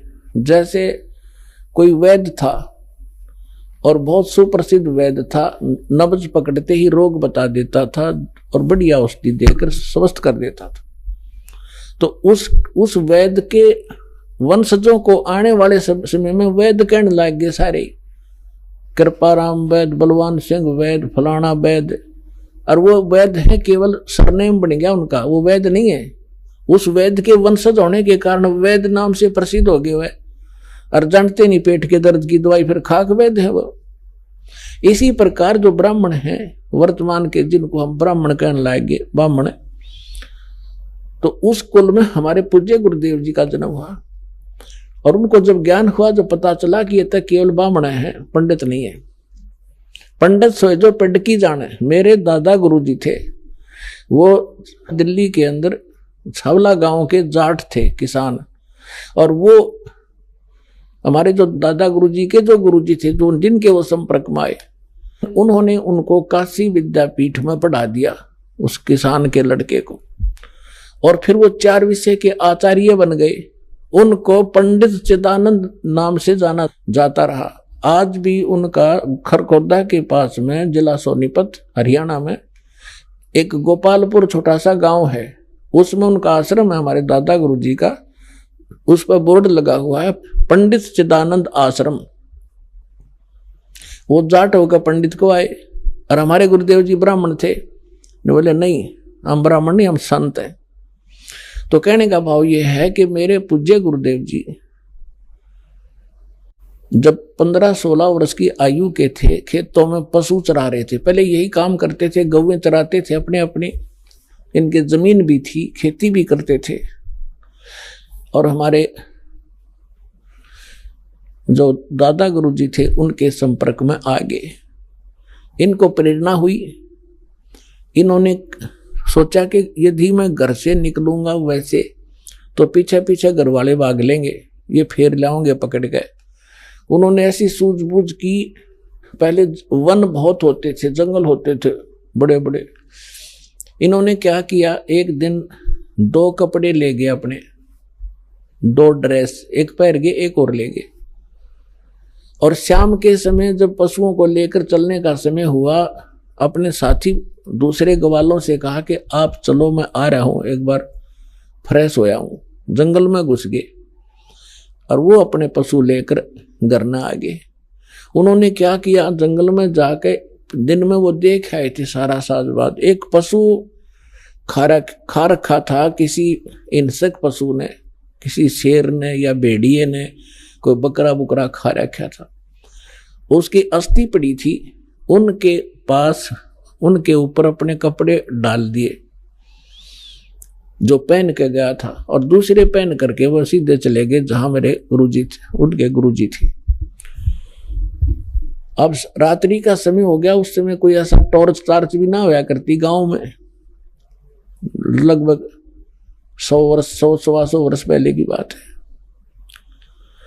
कुछ देर इंतजार की भाई। वो उनका नाम था हरद्वारी बचपन का। तो घर वालों ने पूछा, और दूसरे साथियों जो उनके साथ गए थे ग्वाले, भाई हरद्वारी नहीं आया। उन्होंने कहा कि वो आता ही होगा, वो फ्रेश होने चला गया था थोड़ा सा अंदर। काफी देर इंतजार करके घर वालों ने चिंता पड़ गई, भाई कोई हिंसक पशु रहते हैं यहाँ पर जंगल में, और बालक को कहीं हानि ना पहुंचा दी हो। 10-15 व्यक्ति चले साथ में ग्वालों को लेकर के, जिनने देखा था इधर गया था अंधेरे में। उसमें ऐसी टॉर्च टार्च भी ना थी, एक दीपक सा जला रखा था, लालटेन दे रखी थी, थोड़ा थोड़ा टिमटिमाता सा प्रकाश था। ढूंढते ढूंढते खोजते खोजते अंदर गए, देखा तो वहां कपड़े पड़े, अस्थि पड़ी। एकदम अंधे हो गए। जो कहने लगे भाई बच्चा तो खा लिया, ओहो तो ये पड़ा भाई। फटाफट उसको उठाया, कपड़ों में बांधा, लाकर अर्थी बनाकर सुबेरे सुबेरे फूक दिया। और फिर होगी उसकी 13वीं शुरू। अस्थि ठाई, फिर गंगा में डाल के आए, फिर 13वीं करी, महीना करा, 6 माही करी, वर्षी करी, और फिर हो गए वो श्राद्ध शुरू। वो जा रहे अपना कल्याण कराने के लिए। जब उनका सतलोक गमन का समय हुआ, मेरे पूज्य गुरुदेव जी मुख्य तौर पर पंजाब में रहा करते थे। पंजाब में एक तलवंडी भाई नाम का छोटा सा कस्बा है, फिरोजपुर जिले में। और एक उनका आश्रम था मोगा में, तो तलवंडी में भी आश्रम था, अधिकतर वो तलवंडी रहा करते थे, वहां के सेवादार ज्यादा थे। तो तलवंडी भाई वो रहा करते थे। दास को दीक्षा देने का आदेश वो दे चुके थे 1994 में। 1996 में वो अपने गांव में आए, इस पैंतावास दादरी के पास। हमें पता चला कि गुरुजी यहाँ आए हुए हरियाणा में। उनके साथ हमारे ही शिष्य, उनके बच्चे 2 सेवा में रहा करते थे। उनका संदेशा पहुंचा, गुरुजी आ चुके हैं। तो दास भी चला गया, उसमें गांव गांव में सत्संग किया करते थे। जब हम वहां पहुंचे, प्रणाम किया गुरुदेव को, उसमें सारा गांव देखने आया कि वो व्यक्ति तो जीव है जिसने हमारे मान रहे थे। सारा गांव देखने आया। वो गए थे लगभग 100 वर्ष के बाद।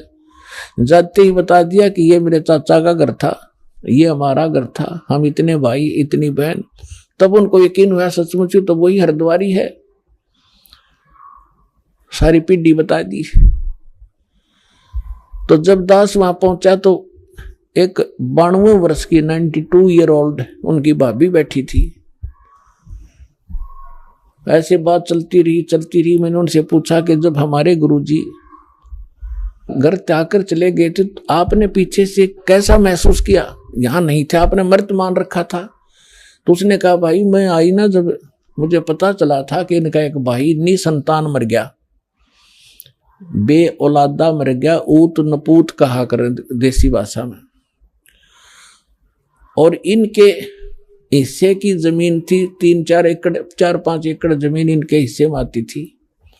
उसको मेरे पति और दूसरा मेरे पति का भाई, 3-4 भाई थे, वो प्रयोग किया करते थे। और जब घर में कोई ऊक चूक हो जाती, खेती ना होती, पशु मर जाते या कोई बालक बीमार हो जाते, तो हम पूछने जाया करते थे अपने पुरोहित पे, और वो पतरा वतरा दिखाया करते।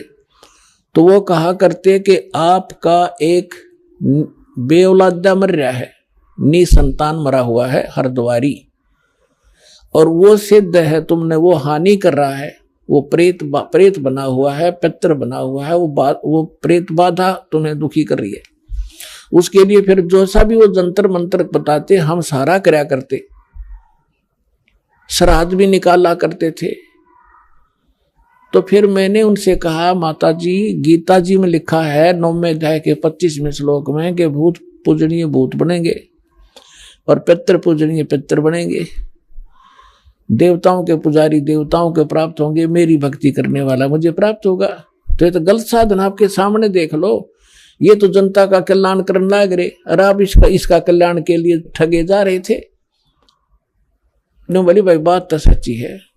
मैं बोला जी अब तो त्याग दो इन बकवादों को, इन श्राद्धों को। नो बोली ना भाई, नो को कर छोड़ दिया तो पुरानी लाग है, वहां बाढ़ में जाए पुरानी लाग है। अरे इतना प्रत्यक्ष देख रहे हो आप, फिर भी नहीं मान रहे, तेरा गजब हो। तो पुण्यात्माओं, सौभाग्य आपका, ये परिवर्तन होगा ये सच्चाई के आधार से। पहले तो हम डरा रखे थे नकलिया ने, नो नहीं करोगे तो न्यू हो जाएगा, फलान हो जाएगा, खाक हो जाएगा। मालिक सिर पर बैठे, समर्थ का शरणाग हो रंग होरी हो, भाई कदे न हो काज राम रंग होरी हो। समर्थ का शरणाओ, फिर कैसे हो जाए। सवाल नंबर 3, यदि हमारे धर्म गुरुओं द्वारा बताई गई श्राद्ध की विधि गलत है, तो पितरों के उद्धार के लिए श्राद्ध करने की सबसे उत्तम और प्रामाणिक विधि कौन सी है? दर्शकों, हमारे पवित्र शास्त्र साफ कहते हैं कि सत्य साधना का मार्ग केवल तत्वदर्शी संत ही दिखा सकता है। गीता के अध्याय 4 श्लोक 32 और 34 में गीता ज्ञान दाता ने स्पष्ट किया है कि सच्चिदानंद घन ब्रह्म का तत्व ज्ञान जो उनके मुख से वाणी के रूप में निकलता है, उसे समझने के लिए तत्वदर्शी संतों के पास जाना चाहिए। उन्हें भली भांति दंडवत प्रणाम कर, उनकी सेवा कर और कपट छोड़कर सरल मन से प्रश्न करने से वे ज्ञानी महात्मा उस परमात्मा के तत्व ज्ञान का उपदेश देते हैं। क्योंकि केवल तत्वदर्शी संत ही आदि सनातनी भक्ति यानी शास्त्रानुकूल भक्ति प्रदान करता है। मोक्ष प्राप्ति की आदि सनातनी पूजा के 3 चरण होते हैं। प्रथम चरण की साधना में इन पंचदेव की साधना के मंत्र होते हैं। उसके बाद दूसरे चरण की साधना जो कि सनातनी पूजा भी कहलाती है। इसके मंत्र होते हैं ओम तत्, यहाँ तत् सांकेतिक मंत्र है। उसके बाद तीसरे चरण की साधना आदि सनातनी पूजा कहलाती है। इसके मंत्र होते हैं ओम तत्सत, यहाँ तत् और सत सांकेतिक हैं। भक्ति साधना के इन 3 चरणों को आप इस प्रकार समझें, जैसे प्रथम चरण की साधना जो कि पंचदेव पूजा है, उसको आप प्राथमिक शिक्षा जाने, अर्थात 5वीं कक्षा तक की पढ़ाई जाने, जिसके पढ़ने से आपको आपके जीवन में केवल आंशिक लाभ प्राप्त होते हैं। लेकिन प्रथम चरण की ये साधना भक्ति मार्ग में बेहद महत्वपूर्ण है। जिस प्रकार 5वीं कक्षा तक की पढ़ाई पूरी किए बिना 10वीं 12वीं तक की पढ़ाई नहीं की जा सकती, इसी प्रकार प्रथम चरण की ये पंचदेव साधना किए बिना दूसरे व तीसरे चरण की साधना नहीं की जा सकती। दूसरे चरण की साधना जो कि सनातनी पूजा है, ये गीता अध्याय 15 के श्लोक 16 में बताए क्षर और अक्षर पुरुष की पूजा है। इसको आप उच्च शिक्षा अर्थात इसको आप 10वीं तक की कक्षा की पढ़ाई जाने, जो आपको प्राथमिक शिक्षा से कुछ ज्यादा लाभ देती है। तीसरे चरण की साधना जो कि आदि सनातनी पूजा है, गीता जी अध्याय 17 के श्लोक 23 में भी इसका वर्णन है। ये गीता अध्याय 8 के श्लोक 3 में बताए परम अक्षर ब्रह्म की पूजा है। इसको आप सर्वोच्च शिक्षा जाने, जो कि आपको सब सुख और लाभ प्राप्त करवाती है। दर्शकों, केवल संत रामपाल जी महाराज ही आध्यात्मिक मार्ग की भक्ति साधना इस प्रकार 3 चरण में पूरी करते हैं। दर्शकों, आपको यहाँ ये भी शंका हो सकती है कि इस 12 अक्षर मंत्र को एक नाम अर्थात एक मंत्र क्यों कहा जाता है, जबकि ये तो अलग अलग देवी देवताओं के 5 नाम हैं।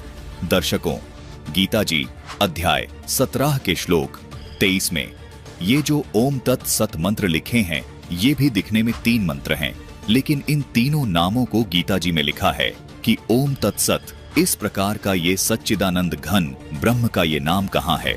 मतलब आदि सनातनी पूजा के तीसरे चरण की साधना का ये एक नाम है।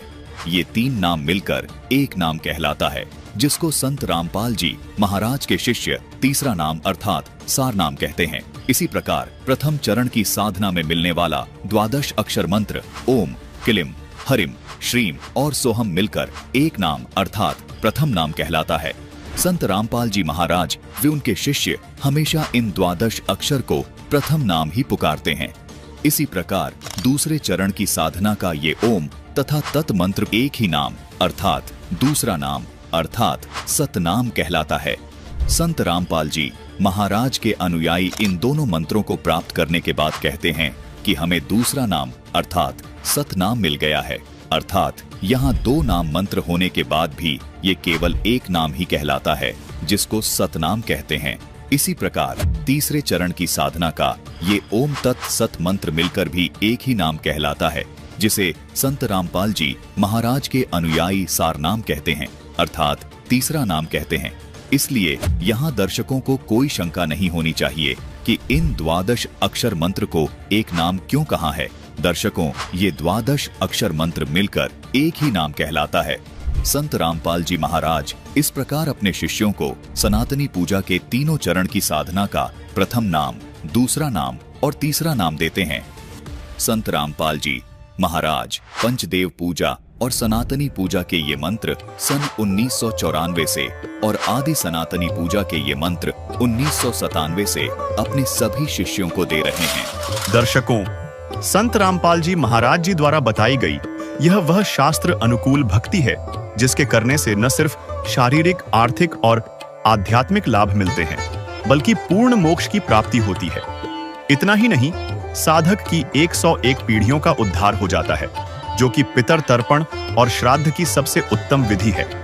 जबकि ये पाखंडी धर्मगुरु और कथावाचक शास्त्र विरुद्ध मनमाने कर्मकांड करवाकर समाज को गुमराह कर रहे हैं। श्राद्ध, पिंडदान जैसे कर्मकांडों से मोक्ष तो 3 काल नहीं होगा, उल्टा ये हमारे पूर्वजों को भूत पितर बना चुके हैं और अब ये हमें भी वही रास्ता दिखाकर भूत बनाने की साजिश रच रहे हैं। क्या यही है हमारी आस्था का हश्र? ये पाखंडी हमें शास्त्रों की सच्चाई से दूर रखकर अपने स्वार्थ सिद्ध कर रहे हैं। इसलिए आपसे अनुरोध है कि संत रामपाल जी महाराज द्वारा बताई गई शास्त्रानुकूल भक्ति विधि को अपनाएं। ये वो सच्ची साधना है जो न केवल आपका बल्कि आपके पूर्वजों का भी मोक्ष सुनिश्चित कर सकती है। जैसा कि कबीर परमात्मा जी ने कहा, कबीर भक्ति बीज जो होए हंसा, तारू तास के एक कोत्र बंशा। तो अब वक्त है जागने का। क्या हम पाखंड के जाल में फंसकर दुर्गति पाएंगे या सच्ची भक्ति की राह चुनकर मोक्ष का मार्ग प्रशस्त करेंगे? यह निर्णय अब आपको करना है।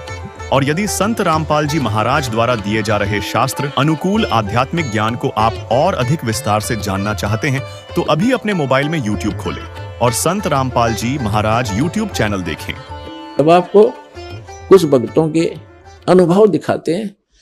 परमात्मा कबीर परमेश्वर की शरण माने के बाद उनको कैसे सुख मिले, पहले वो कितने कष्ट से जीवन जी रहे थे और परमात्मा ने आज उनको हाथों पर रख लिया। समर्थ का शरणा गहो रंग होरी हो और कभू ना हो काज राम रंग होरी। दर्शकों, दिल्ली के करावल नगर की रहने वाली किस्मती दासी जी की यह कहानी उनके जीवन में आए चमत्कारिक बदलाव की है। किस्मती जी पहले विष्णु जी और अन्य देवी देवताओं की भक्ति करती थी, लेकिन फिर भी इनके जीवन में केवल परेशानियां बढ़ती जा रही थीं। इनके घर में भूत प्रेत का साया था, जिससे इनका जीवन दुष्कर हो गया था। इन्होंने कई तांत्रिकों से उपाय करवाए, लेकिन इन्हें कोई लाभ नहीं मिला। 2012 में किस्मती जी के पति को संत रामपाल जी महाराज के शिष्य ने ज्ञान गंगा पुस्तक पढ़ने की सलाह दी। पुस्तक पढ़ने के बाद इन्होंने संत रामपाल जी महाराज से नाम दीक्षा ली। इसके बाद इनके जीवन में अद्भुत बदलाव आने लगे। एक दिन जब किस्मती जी को एक भयावह अनुभव हुआ, इन्हें यमदूतों ने नरक लोक में ले जाकर लाइन में खड़ा कर दिया।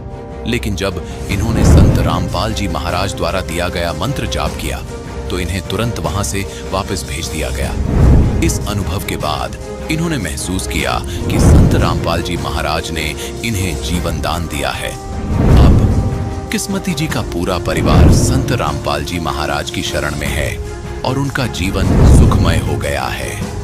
दर्शकों, चलिए अब सुनते हैं किस्मती जी की कहानी, उन्हीं की जुबानी। नमस्कार जी। जी। क्या नाम है बहन जी आपका? किस्मती दास सिंह। बहन जी आप कहाँ के रहने वाले हैं? दिल्ली करावल नगर। बहन जी आपने संत रामपाल जी महाराज से नाम दीक्षा कब ली? 2012 में। बहन जी संत रामपाल जी महाराज से नाम दीक्षा लेने से पहले आप क्या भक्ति साधनाएं करती थीं?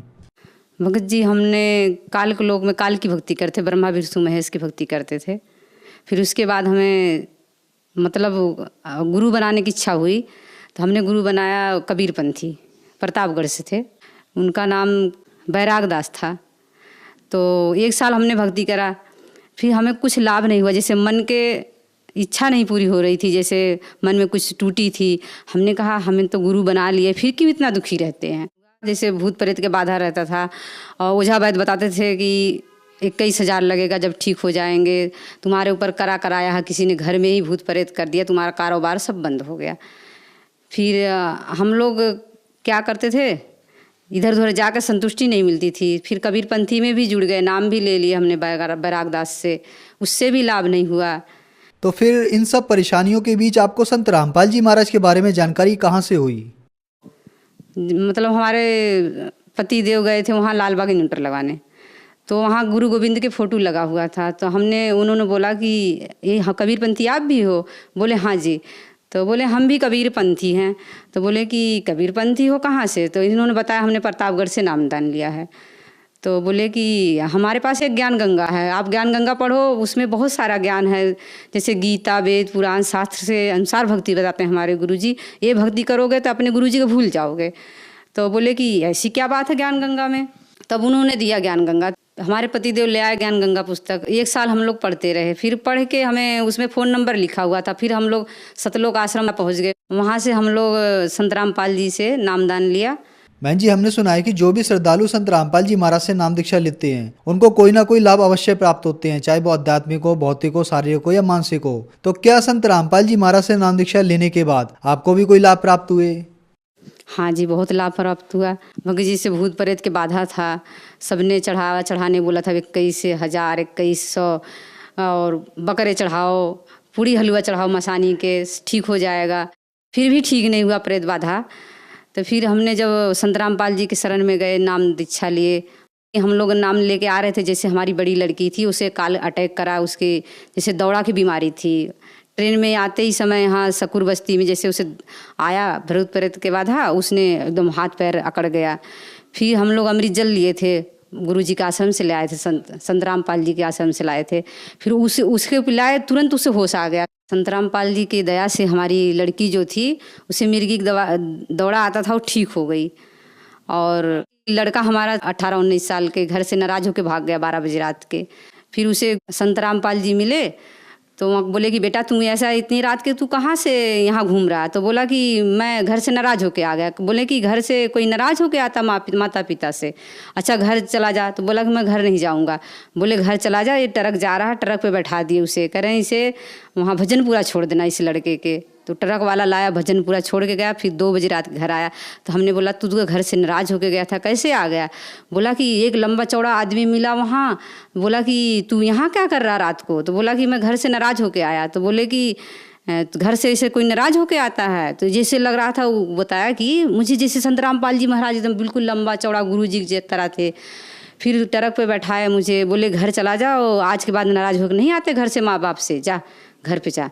फिर आया घर पे और जैसे हम लोग जब नाम लेके आए संत रामपाल जी से तो जाप कर रही थी दोपहर में। तो ऐसे ही बैठे बैठे जाप करते करते मेरी आँख लग गई। तो हम दूत आए, मुझे उठा के ले गए। फिर वहाँ गई, लाइन में लगी थी, सब लाइन में लगे पड़े थे, जैसे बूढ़े जवान बच्चे छोटे छोटे सब रो रहे थे, बिलक रहे थे। उसी लाइन में मुझे भी लगा दिए। बोले चल लाइन में लग जाती हूँ। कि मैंने कहा कि मैं लाइन में क्यों लगूँ, मैं तो गुरु बना ली हूँ, कबीर साहब की बेटी हूँ। तो बोले कि कबीर साहब आप सुन रहे थे जगत गुरु तत्वदर्शी संत रामपाल जी महाराज जी के मंगल प्रवचन। अधिक जानकारी के लिए विजिट कीजिए हमारी वेबसाइट www.jagatgururampalji.org। संत रामपाल जी महाराज जी के शुभ आशीर्वाद से पूरे विश्व भर में 500 से भी ज्यादा नाम दीक्षा केंद्र हैं, जिन पर संत रामपाल जी महाराज जी द्वारा ऑनलाइन निःशुल्क नाम दीक्षा दी जा रही है। अपने नजदीकी नाम दीक्षा केंद्र का पता करने के लिए संपर्क करें 8222 गोल गोल घूमते घूमते नीचे आई मेरी आँख खुली। मैंने कहा हे बंदी छोर, मैं कहाँ पहुँच गई थी। फिर मेरी आँख खुली, मैंने कहा हे भगवान, मैं तो आज मर गई थी। मुझे तो परमात्मा गुरु जी जीवन दान दिए संत रामपाल जी महाराज। एक लाभ और है मेरे पास, बता रही हूँ परमात्मा की दया से। जैसे हमारे पति जी जा रहे थे, एक्सीडेंट हुआ, नाले में गिर गए थे। वो पिछली भक्ति करते थे ब्रह्मा विष्णु महेश के दुर्गा के, तो उनको वही चेतना याद थी। उन्होंने बोला हे शेरा वाली मुझे बचा लो, चेतन होश में नाम लिए। फिर उनको होश नहीं आया, फिर वैसे को वैसे ही पड़े रह गए नाले के अंदर। फिर उन्हें अचानक ही याद आया, उनको जैसे गिरे पड़े थे कि हम तो गुरु बना लिए हैं संत रामपाल जी महाराज के। फिर उनको अचानक ही याद आ गया परमात्मा के। फिर उन्होंने परमात्मा का नाम लिया, जैसे संत रामपाल जी महाराज हमारे, तो उनको याद करे। फिर तुरंत उठ के बैठ गए। वहाँ से गाड़ी चला के घर तक आए 11 बजे रात को। संत रामपाल जी की वजह से आज उन्हें जीवन दान मिला। बहन जी, संत रामपाल जी महाराज से नाम दीक्षा लेने के बाद आपकी लड़की की मिर्गी की बीमारी ठीक हुई और संत रामपाल जी महाराज ने आपको और आपके पति को जीवन दान दिया। इसके अलावा संत रामपाल जी महाराज से नाम दीक्षा लेने के बाद आपको बहुत सारे लाभ प्राप्त हुए। तो जो श्रद्धालु आज आपको देख रहे हैं, आप उनको क्या संदेश देना चाहेंगी? संदेश तो यही देना चाहते हैं, संदेश क्या कि प्रार्थना ही कर सकते हैं उनसे कि जैसे हम मनुष्य के जीवन पाके सत भक्ति करते नहीं थे, देवी देवता के चक्कर में बर्बाद होते गए, कारोबार हमारा लूट गया, मकान बिक गया, जैसे हम बर्बाद हो गए वैसे आप मत बर्बाद हो। संत रामपाल जी महाराज के चैनल पे सत्संग आता है, देखो, और वेद अनुसार गुरु जी हमारे भक्ति देते हैं, करो और मनुष्य के जीवन सफल बनाओ। धन्यवाद बहन जी। सच साहब। तो पुण्यात्माओं, आपका कर्तव्य बनता है, कहते हैं आप तेरा जगतार ही।